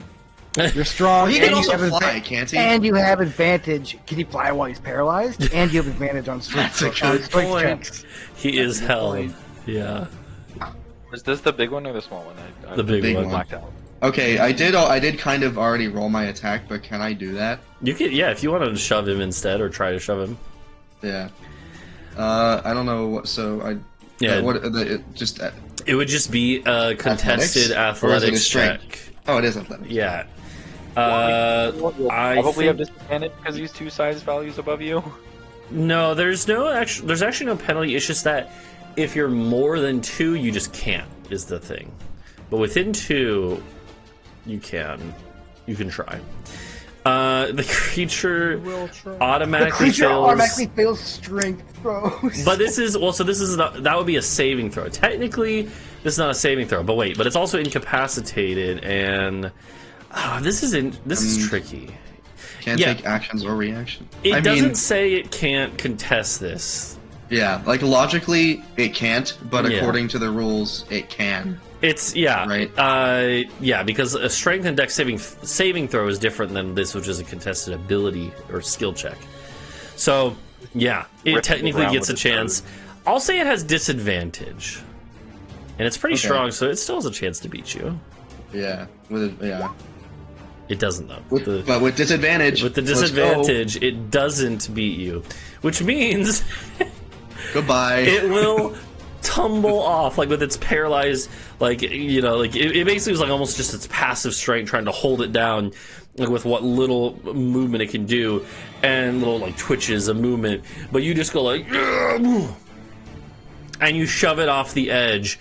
And it tumbles onto Helios's head, knocking Helios free. No, I'm just kidding. No, Helios probably does feel like it goes like right by Helios, like woo, and Helios is like, oh fuck, like this massive. This guy is 15 feet tall. Like this thing is it's taller than an elephant. And it just goes. I'll see the cloud giant fall. It just goes flying by Helios, and you probably Talvo's probably looking over from like a ways. Yeah, dude, I was just saying, like, I'm watching this shit. I'm like, oh my god. Oh damn, that's they got it handled.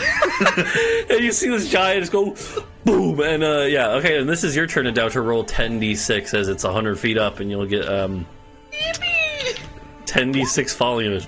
Good roll, wow. 40, that's good. Yeah. Of course, this thing is a giant. It is not even close to visibly wounded from that, but it still hurts it, and it is its pride is very emotional. Hurt. Yeah, and it's still paralyzed. So damage crit. Okay. So I mean, it can't brace itself for its fall. So yeah, doesn't that make you? Doesn't that? Isn't that why like drunk people survive falls better because they don't brace? No, that's actually a myth. Well, but the paralyzed thing is like keeping him tense. So if anything, it's like yeah. So the okay. Roll a D100 on a 69, he lands on his head and fucking snaps his neck. So we're at this point, we're at the top of initiative, and at this point, you guys have a chance to kind of like, things are a little more under control now. 3 of the griffins fell, the cloud giant fell. Helios maybe not in a position to really look out what's going on. Helios fell. But Bree has her vultures helping out with the ones up here. So the rest of you guys are able to kind of look down and take stock of what's going on the battlefield now. You were basically, right as you were starting the attack, you cast your firestorms, and then you basically were under attack. So you haven't been able to see. Looking down, there's quite a bit of carnage that has been, quite a bit of havoc has been wreaked through the ranks around the center of the army. Probably several dozen dead, at least, just in that initial strike, and several dozen more wounded. You especially note that the Jarl, right? He has been knocked clean off of his riding elk that is nowhere to be seen. Like, he just completely ran off, it seems. And he is being resuscitated on the ground. Oh, boy. So, it doesn't look like he's dead, but he's not in a good spot. Ela is not really that phased. She seems like she didn't take that much damage. And she is barking out commands, quickly getting things back in order. So, she's quickly reasserting control of the situation. And some of her lieutenants as well are just listening to her and carrying out those commands. Talvo, you are a little bit further down the line, but you have troops lining a good bit of this whole situation. Your attack, I'm assuming you guys attacked as soon as you saw the firestorm start and everything, right? Yeah, but only one side. Okay, gotcha. You're gonna wait till their turn and then the other side hits. Well, actually, what I was gonna do is do maybe 2 or 3 salvos from one side and then attack from the other side. Yeah, I got you. Yeah, go ahead and what I want you to do for me is roll out for me a.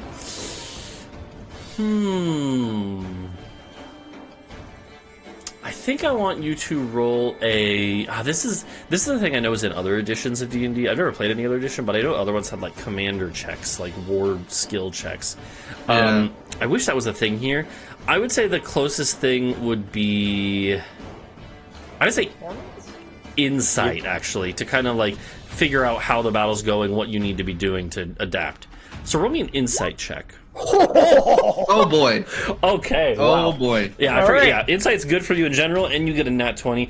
You I guess it makes sense. You kind of like figured out, you put together that maybe something fucky was going on, that they knew that there was going to be the attack, and so you are already adapting. You were adapting before it even broke out, the fight even broke out, and so you just, you quickly have like, sent a couple messengers down the line, and before the attack began, people moved positions, gone into more ideal ones, and the first volley just completely shreds a whole line of the dwarves.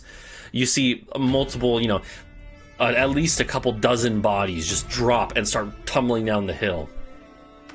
Not only that, but the way that you have set up your troops here on this hillside, you can clearly tell that the dwarves know it's coming from this side, but they're clearly overestimating how much of your force is on that one side.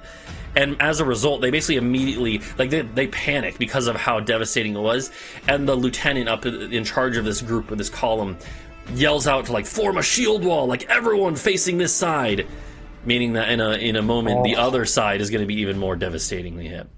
We'll get to that in a minute. But yeah, other traps are being set off as, in this area, and they're all hitting their mark pretty well. You even see, Talvo, down the line, like a boulder trap that had been set on one side is pushed off, and the people, you hear a cheer from a couple of your men, as you told them to try to keep quiet, but they can't help it because, and you see why, it's because their boulder smashes right into an ogre and just completely knocks this ogre off like the ledge, and takes out an ogre in one fell swoop. Fuck. That guy was a slave. Yeah. No, okay, we'll say this ogre looked like he was into it. He was armored up. Anyways, sorry, so Urikai has fucking ogre, dude. Yeah.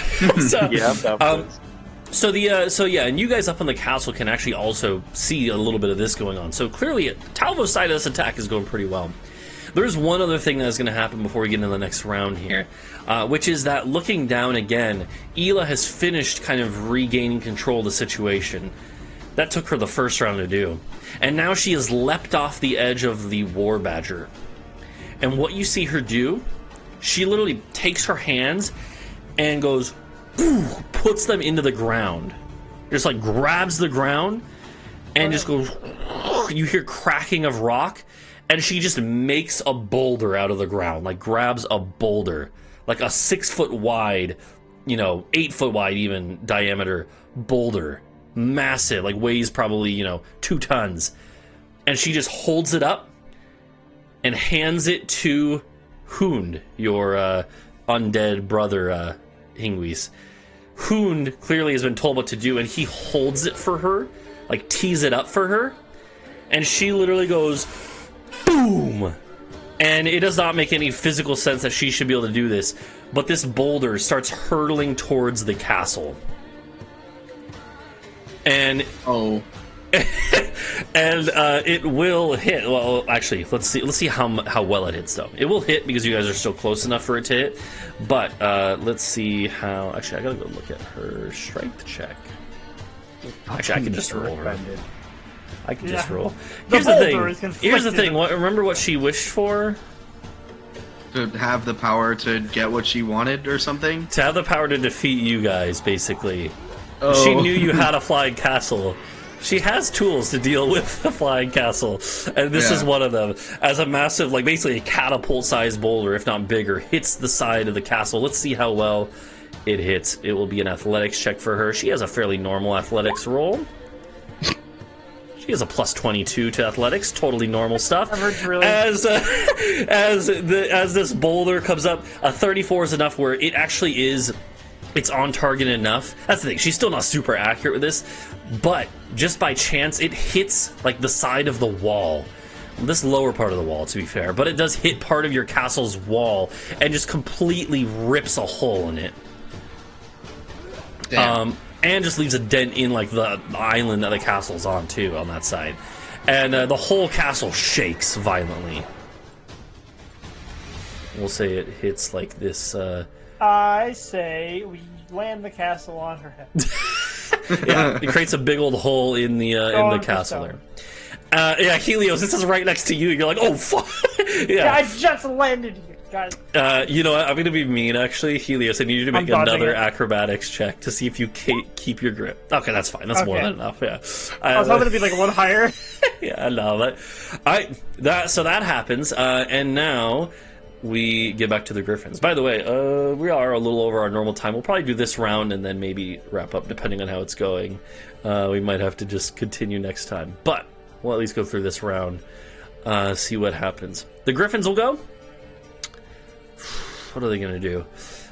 Okay, here's the thing. The Griffins are actually, they're pretty well trained. They're trained in war by these cloud giants. And they can receive orders. Only problem is the one who would be ordering them, if he were still on the castle, he'd probably tell them, like, hit the caster, hit Bree, you know. He's not, though. And even before he was knocked off, he was paralyzed. So he just completely has not given them any orders. So they kind of just look around and they just go for the nearest, biggest targets. This one is going to go for Hingwis. Oh, okay. Christmas lights. It does hit you. It does hit you with the claws, obviously. 16 damage, nothing too crazy. The other two are just going to go for the vultures because those are the biggest targets in their faces. We'll say they both attacked this one because they came flying facing that way. Okay, I'm assuming 3 of those hit. Obviously, the 7 doesn't. So that this vulture takes. It would be a lethal amount, except it has the temp HP. It had 21 temp HP, so this gets through that and then a little more. How much is that total? 32? Yeah. So it would, okay. So the vulture is, if I'm doing my math right, it is exactly half dead. But it's still alive. Yeah, the vultures are not nearly as strong as the griffins, clearly, but they kind of tear it to shreds, but the temp HP keeps it up. That's all the griffins do, though. They don't really have much direction. The ally action. What are you guys going to do this time?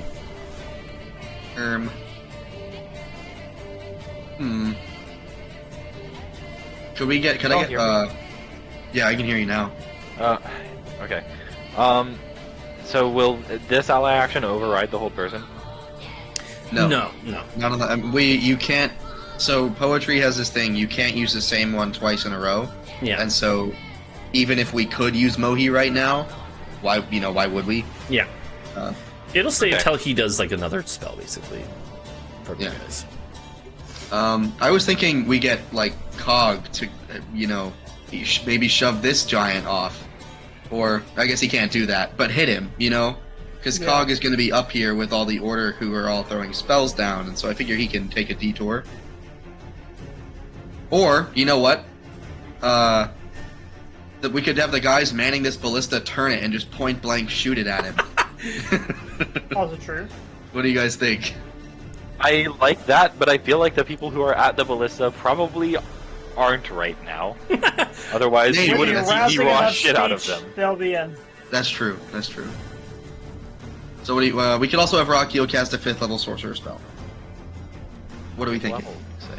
I kind of think they're just shoving the guy off. Here's what I'll say. Yeah. Yeah, I'll say that Cog can definitely attack him, and if he rolls... I'll say beyond the normal damage, if he rolls a natural 15 or higher, he also has a chance to knock the guy off. A chance. I say we go with that. Yeah. Yeah, I like that. Okay. So feel free to go ahead and, I guess if you want to roll it, Duncan, if you have the... I don't remember what the roll is, but it's on the sheet, I think. So. Yeah, it's on there. Roll d20 plus 10. Okay. Oh my god! It was gonna be. God. He was gonna have a chance to catch himself, but with a 20, no, for sure it will work. So rolling the damage first, which also gets doubled. The die. 48. Yeah. Wow. That's pretty good. That's a lot of damage. I mean, to be fair, Cog is like the equivalent of like a 5th level, 6th, 7th level warrior or fighter or whatever. He's decently leveled. And he just got a crit. So Cog just goes, "Aah!" and just charges in with all his might, smashes this guy in the chest. Maybe it's also a combination of the fact that this guy is not used to being this relatively small. Yeah, so he's knocked off balance, and he just tumbles over the edge. I can't believe you knocked both of these cloud giants off of a castle. That's hilarious. So you completely smack him off the edge. The 51 damage, also not a bad amount. That's pretty damn good. And yeah, he just gets completely just leveled. Here's the thing. Does he have... Okay, he does have Featherfall. And since he isn't... what's it called? He isn't paralyzed. Oh, no. Spell. Counter spell. Fuck. Oh, God. Yeah, wait, are you within range? 60 feet? Yeah, fuck. And Featherfall's... Easy. Featherfall's a low-level spell, so I think it just works. Let me check. I'm pretty sure it's like second level. I think it's third. Then. It's first. It's first. Okay. Yep. It just works. That's really funny because you see the cloud giant like as he's falling back, like instinctively he's like starts passing his hand, carving a rune in the air, and Hingwis is like, "No, you don't," and just goes, sucks that magic out of the air, and the guy's like, "Whoa!" and just tumbles. That is hilarious. That's and you know another what? 10d6. As a reward for that, Hingwis, you can roll that damage. 10d6 for that one now. Did the castle increase in height in between the? Oh fuck yeah! You know what? Round? That's true. It's been around. Yeah, it would have gone up. The castle doesn't move that quickly, but it probably goes like 30 feet around if I had to guess. So 130 feet up. Because you're probably, if I had to guess, you're probably going diagonal, like up and back. Which means, it would be 130, so 13. Yeah, 13d6 as he takes another 42 damage. Wow. That is embarrassing for these giants. They're literally cloud giants that control weather and fly and, like, ride griffins and train griffins and, yeah. This battle's so fucking funny from Talvo's perspective, man. He's just celebrating. He's just like watch people tumble loses off. an arrow, looks up, watches someone else fucking fall, and like, okay. Yeah, that's guys, hilarious. Talvo's just gonna sit back and watch things from now on. We can't be doing this. Perception boost. So that works.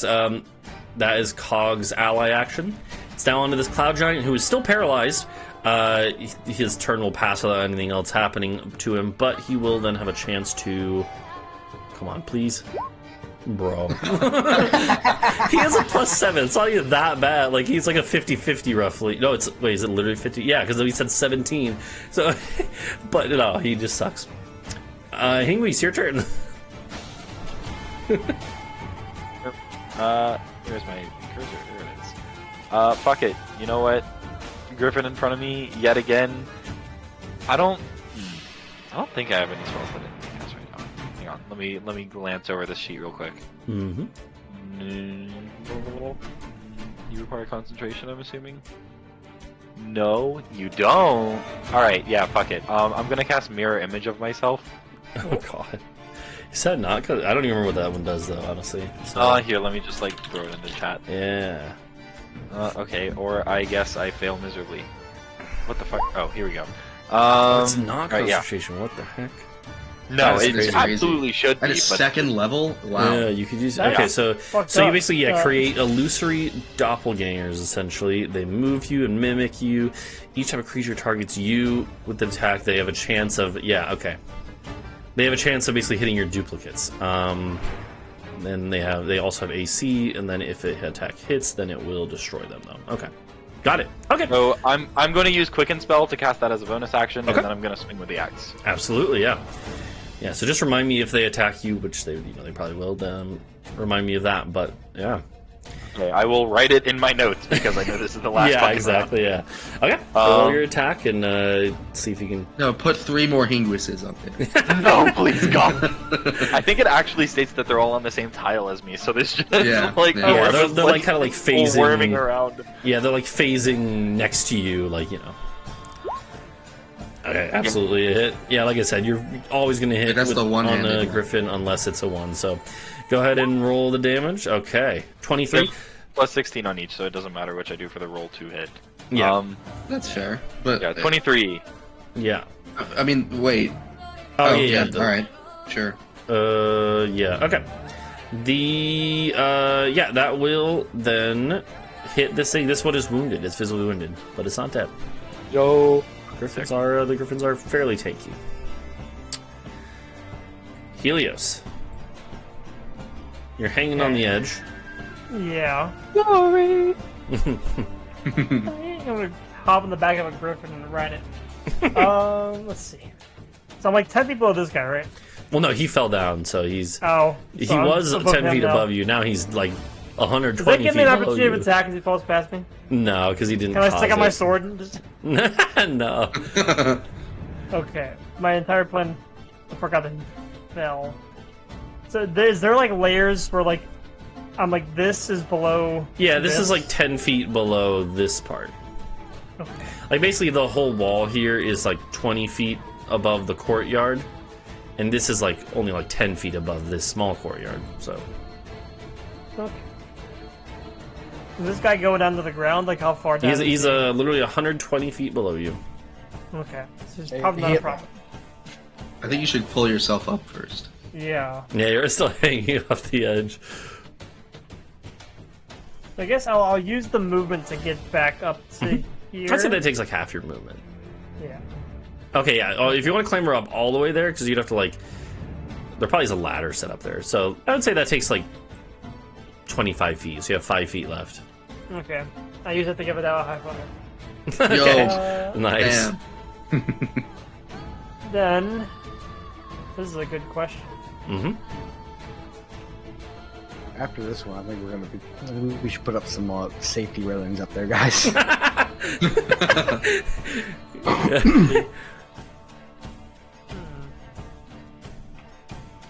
I don't know. Yeah, it's just the griffins, gonna and they're use- surrounded. I'm gonna use the new toy. I'm gonna throw the bow at Uh-huh. this guy. But like, I don't really have anything I can do that's like for this situation. Mhm. The You could throw a bird- spell down at The the chicken dwarves. sandwich here. Yeah. Okay. Yeah, well, yeah, you could definitely... I mean, this guy is... Oh, by the way, the range on your thing, on your War Dart transformation attack, is... It's 20-60. So it's actually fairly short range, but it's perfect for situations like this. Like, you just... You know, you see an enemy with the range, you don't have What is anything that? else to do, just go... Like 260 or What? 20? Yeah, it's what is- 260 feet. No, yeah, so 20-60 means 60 is the absolute max range, but anything past 20 has disadvantage. Okay, I think we're good. Yeah, like that's what I mean. Is like this guy is right perfectly within range. I So. throw it down.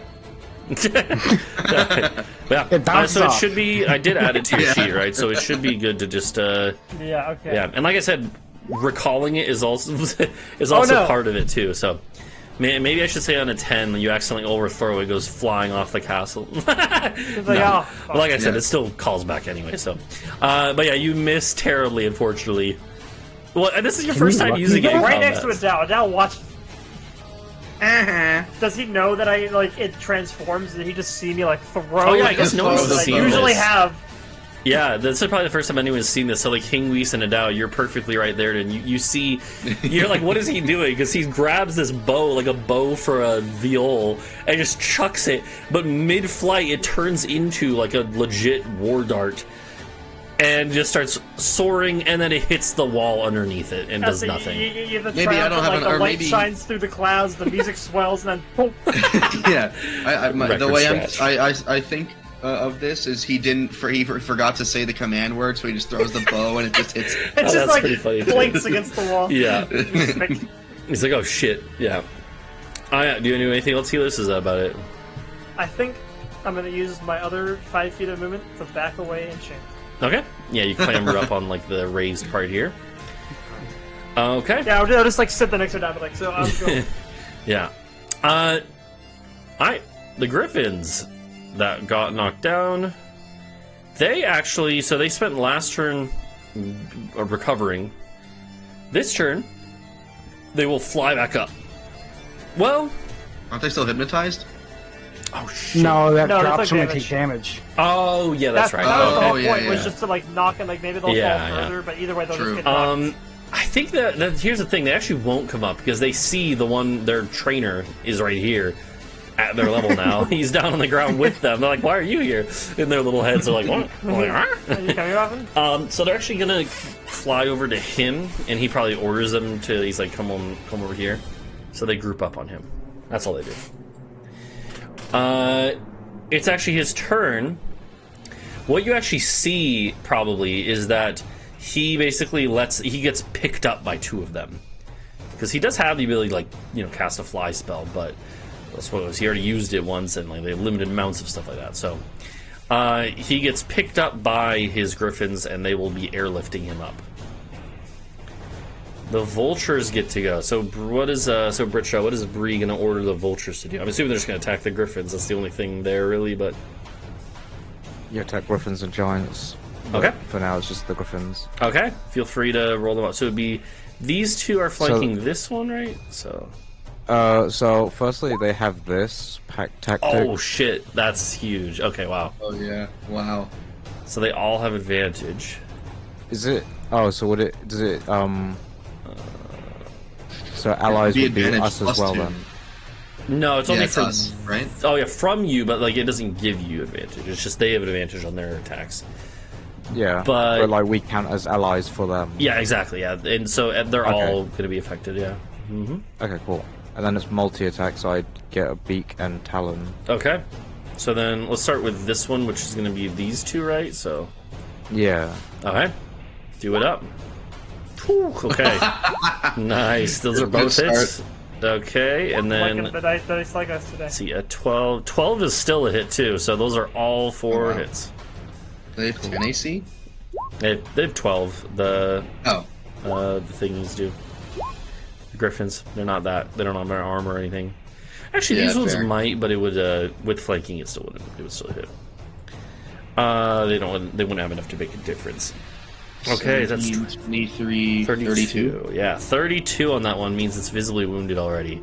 This one's already visibly wounded from this flurry of beaks and talons. Nice. Alright, then what is it? I guess this one and this one are both attacking this one because they're flanking it. Yeah. Yeah, because this one's flanking with you, this one's flanking with the other one. Got it. Alright, so 4 more of those on that one now. Okay. So one miss. Yeah, one will miss Yeah, here, one but you get talon- 3 one talon hits. miss. Yeah, 1 talon miss. Does it miss with flanking? Yeah, it does, yeah. Yep. So, that's a little lucky, but that's a good roll, though. Holy shit, okay.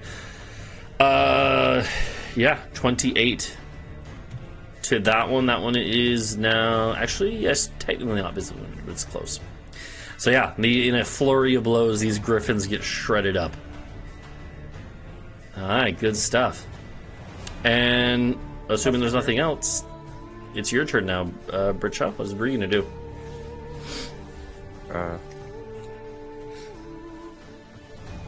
These guys are out of sight because they're like below the castle right now, technically.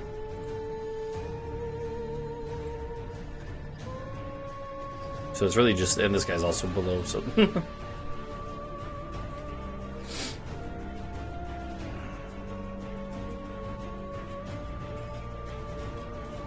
What is Bree gonna do?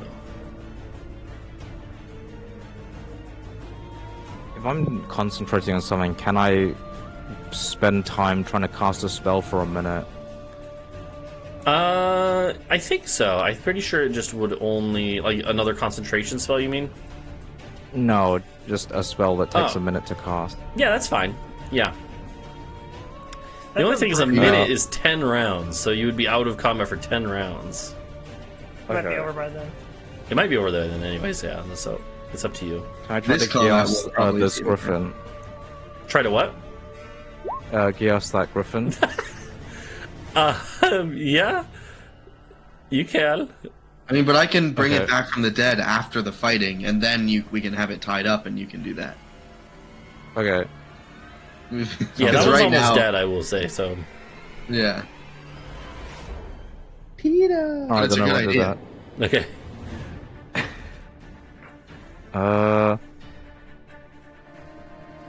Then I guess I'll just...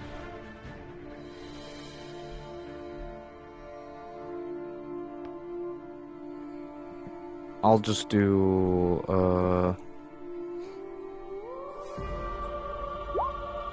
Okay. Yeah, the primal that one. savagery. Yeah, at the one next to you that you're flanking. Nice. So you just lash out with your, makeshift magic claws.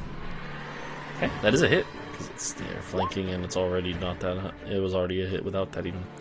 Okay, 24. That thing is alive, but it is very close to death. You can tell this thing is on death's door. Okay, so Bree just goes to town with her own, magic claws. And Adau, it's your turn. I could kill them all right now, I think. Okay. Yeah, I'm not gonna go down onto the ground for a bit. So I think I will sunbeam. Okay, nice. You just go beam right through these 3 griffins. Yeah, like this. Okay, yep, absolutely. They will try to make their con saves. They have decent con, but yeah, they all fail. Not good enough. So this one is immediately just flops down onto the wall, dead. Same with the one that Bree had just gored. Just falls down onto the gatehouse sort of building. This one actually does live. It's a tanky fellow, but barely. Yeah. So fair enough. Okay. And is that it? I think so. Well, maybe I come like over here to hop over the ballista and look down at the battlefield again. Absolutely, yeah.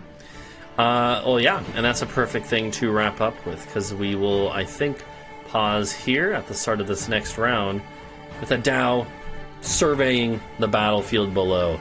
Because here's the other thing, is that as you guys are fighting here, a lot of the people on the walls are still pelting down arrows and crossbow bolts and slingshots towards the dwarves that are now recovering and setting up like defenses and stuff.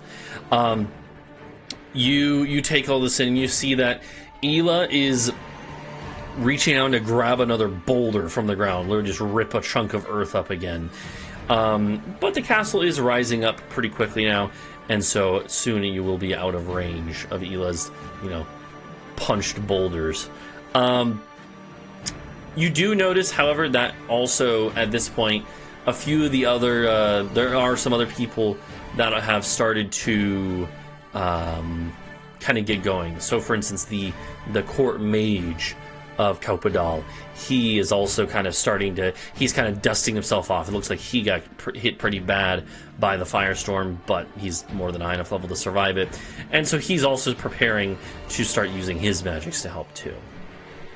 Okay.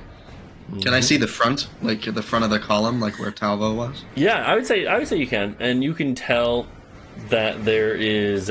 You see signs of skirmishing as mainly it's just again like you see bodies tumbling down the hill from the dwarves that were hit by that first couple volleys.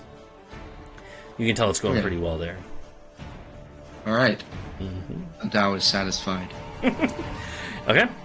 And yeah, that will be where we wrap up this session, because we do have you still got these 2 giants to deal with, and like crawl back up. So we'll see what happens next time, but that'll do it for now. Good stuff. And yeah, the battle has begun. Well, at least part of it. Who knows where this will go. So, yeah. Oh, yeah. I hear echo. I opened up the stream. Yeah, that'll do it for us. Let's see. By the way, next week I will be here, but the week after that is when I think I'll be driving back from GDQ. So I'll be home, but I'll be probably free. Yeah. Our shit's not till late. Yeah, so I don't know. I probably won't be back in time for the following week, which will be the 12th. Yeah, I should be here for next week, the 5th. So. Okay. Yeah, same. I'm also Did I hear trying to- yeah, it might correctly not be that here you were as well. interested in? Did I hear correctly? You were interested in waffling a house as Yeah. you drove past this area. I am gonna see because I think I'll be coming down 85. I think I will try to stop by, swing by up there. So maybe we can do an IRL stream with my phone. Hitchhike. Dude, Yeah. Logan was saying that. We're doing. Yeah, I was titles saying for get a that hotel. GoPro and Yeah. we can do a Waffle House stream. Yeah, yeah. So yeah, no, I also haven't been up there. Oh, I thought she meant like waffle. Like for some reason, my brain was like waffling a house, like TPing a house. Like throwing waffles at it or some shit. I did not make the connection. Yeah, no, we're No, She gonna. meant the waffle. I'm gonna. Waffling a house. idea. Yeah. That would No. be such a mess. Like they're all soaked with like syrup, and you just fling them at a window or something. Oh, Next to the window. Oh man. Yeah, exactly. and it's like winter, so like freeze on there and shit. Oh, Oh, yeah. I know Yeah. what So, I'm anyways, doing though, but yeah, I know what I'm we'll, doing tomorrow, Ferb. Yeah. Anyway. what So- we're gonna do today. We'll figure that out. Yeah. Yeah. We'll have an IRL D&D stream, but we'll do Yeah, at some something point that'd be fun to do. Okay. Hitchhike up for the week. Yeah. 50 True. days. Oh yeah, that'll do it for us though. I guess I don't know. Maybe I might be streaming again. Maybe we'll do some multiplayer Stellaris or something. But well, it depends on others. But anyways, I'll wrap up the stream here, and yeah, we'll see everyone later. Bye Bye. Can't believe we're not playing again until next year. bye. Oh Yeah. my god.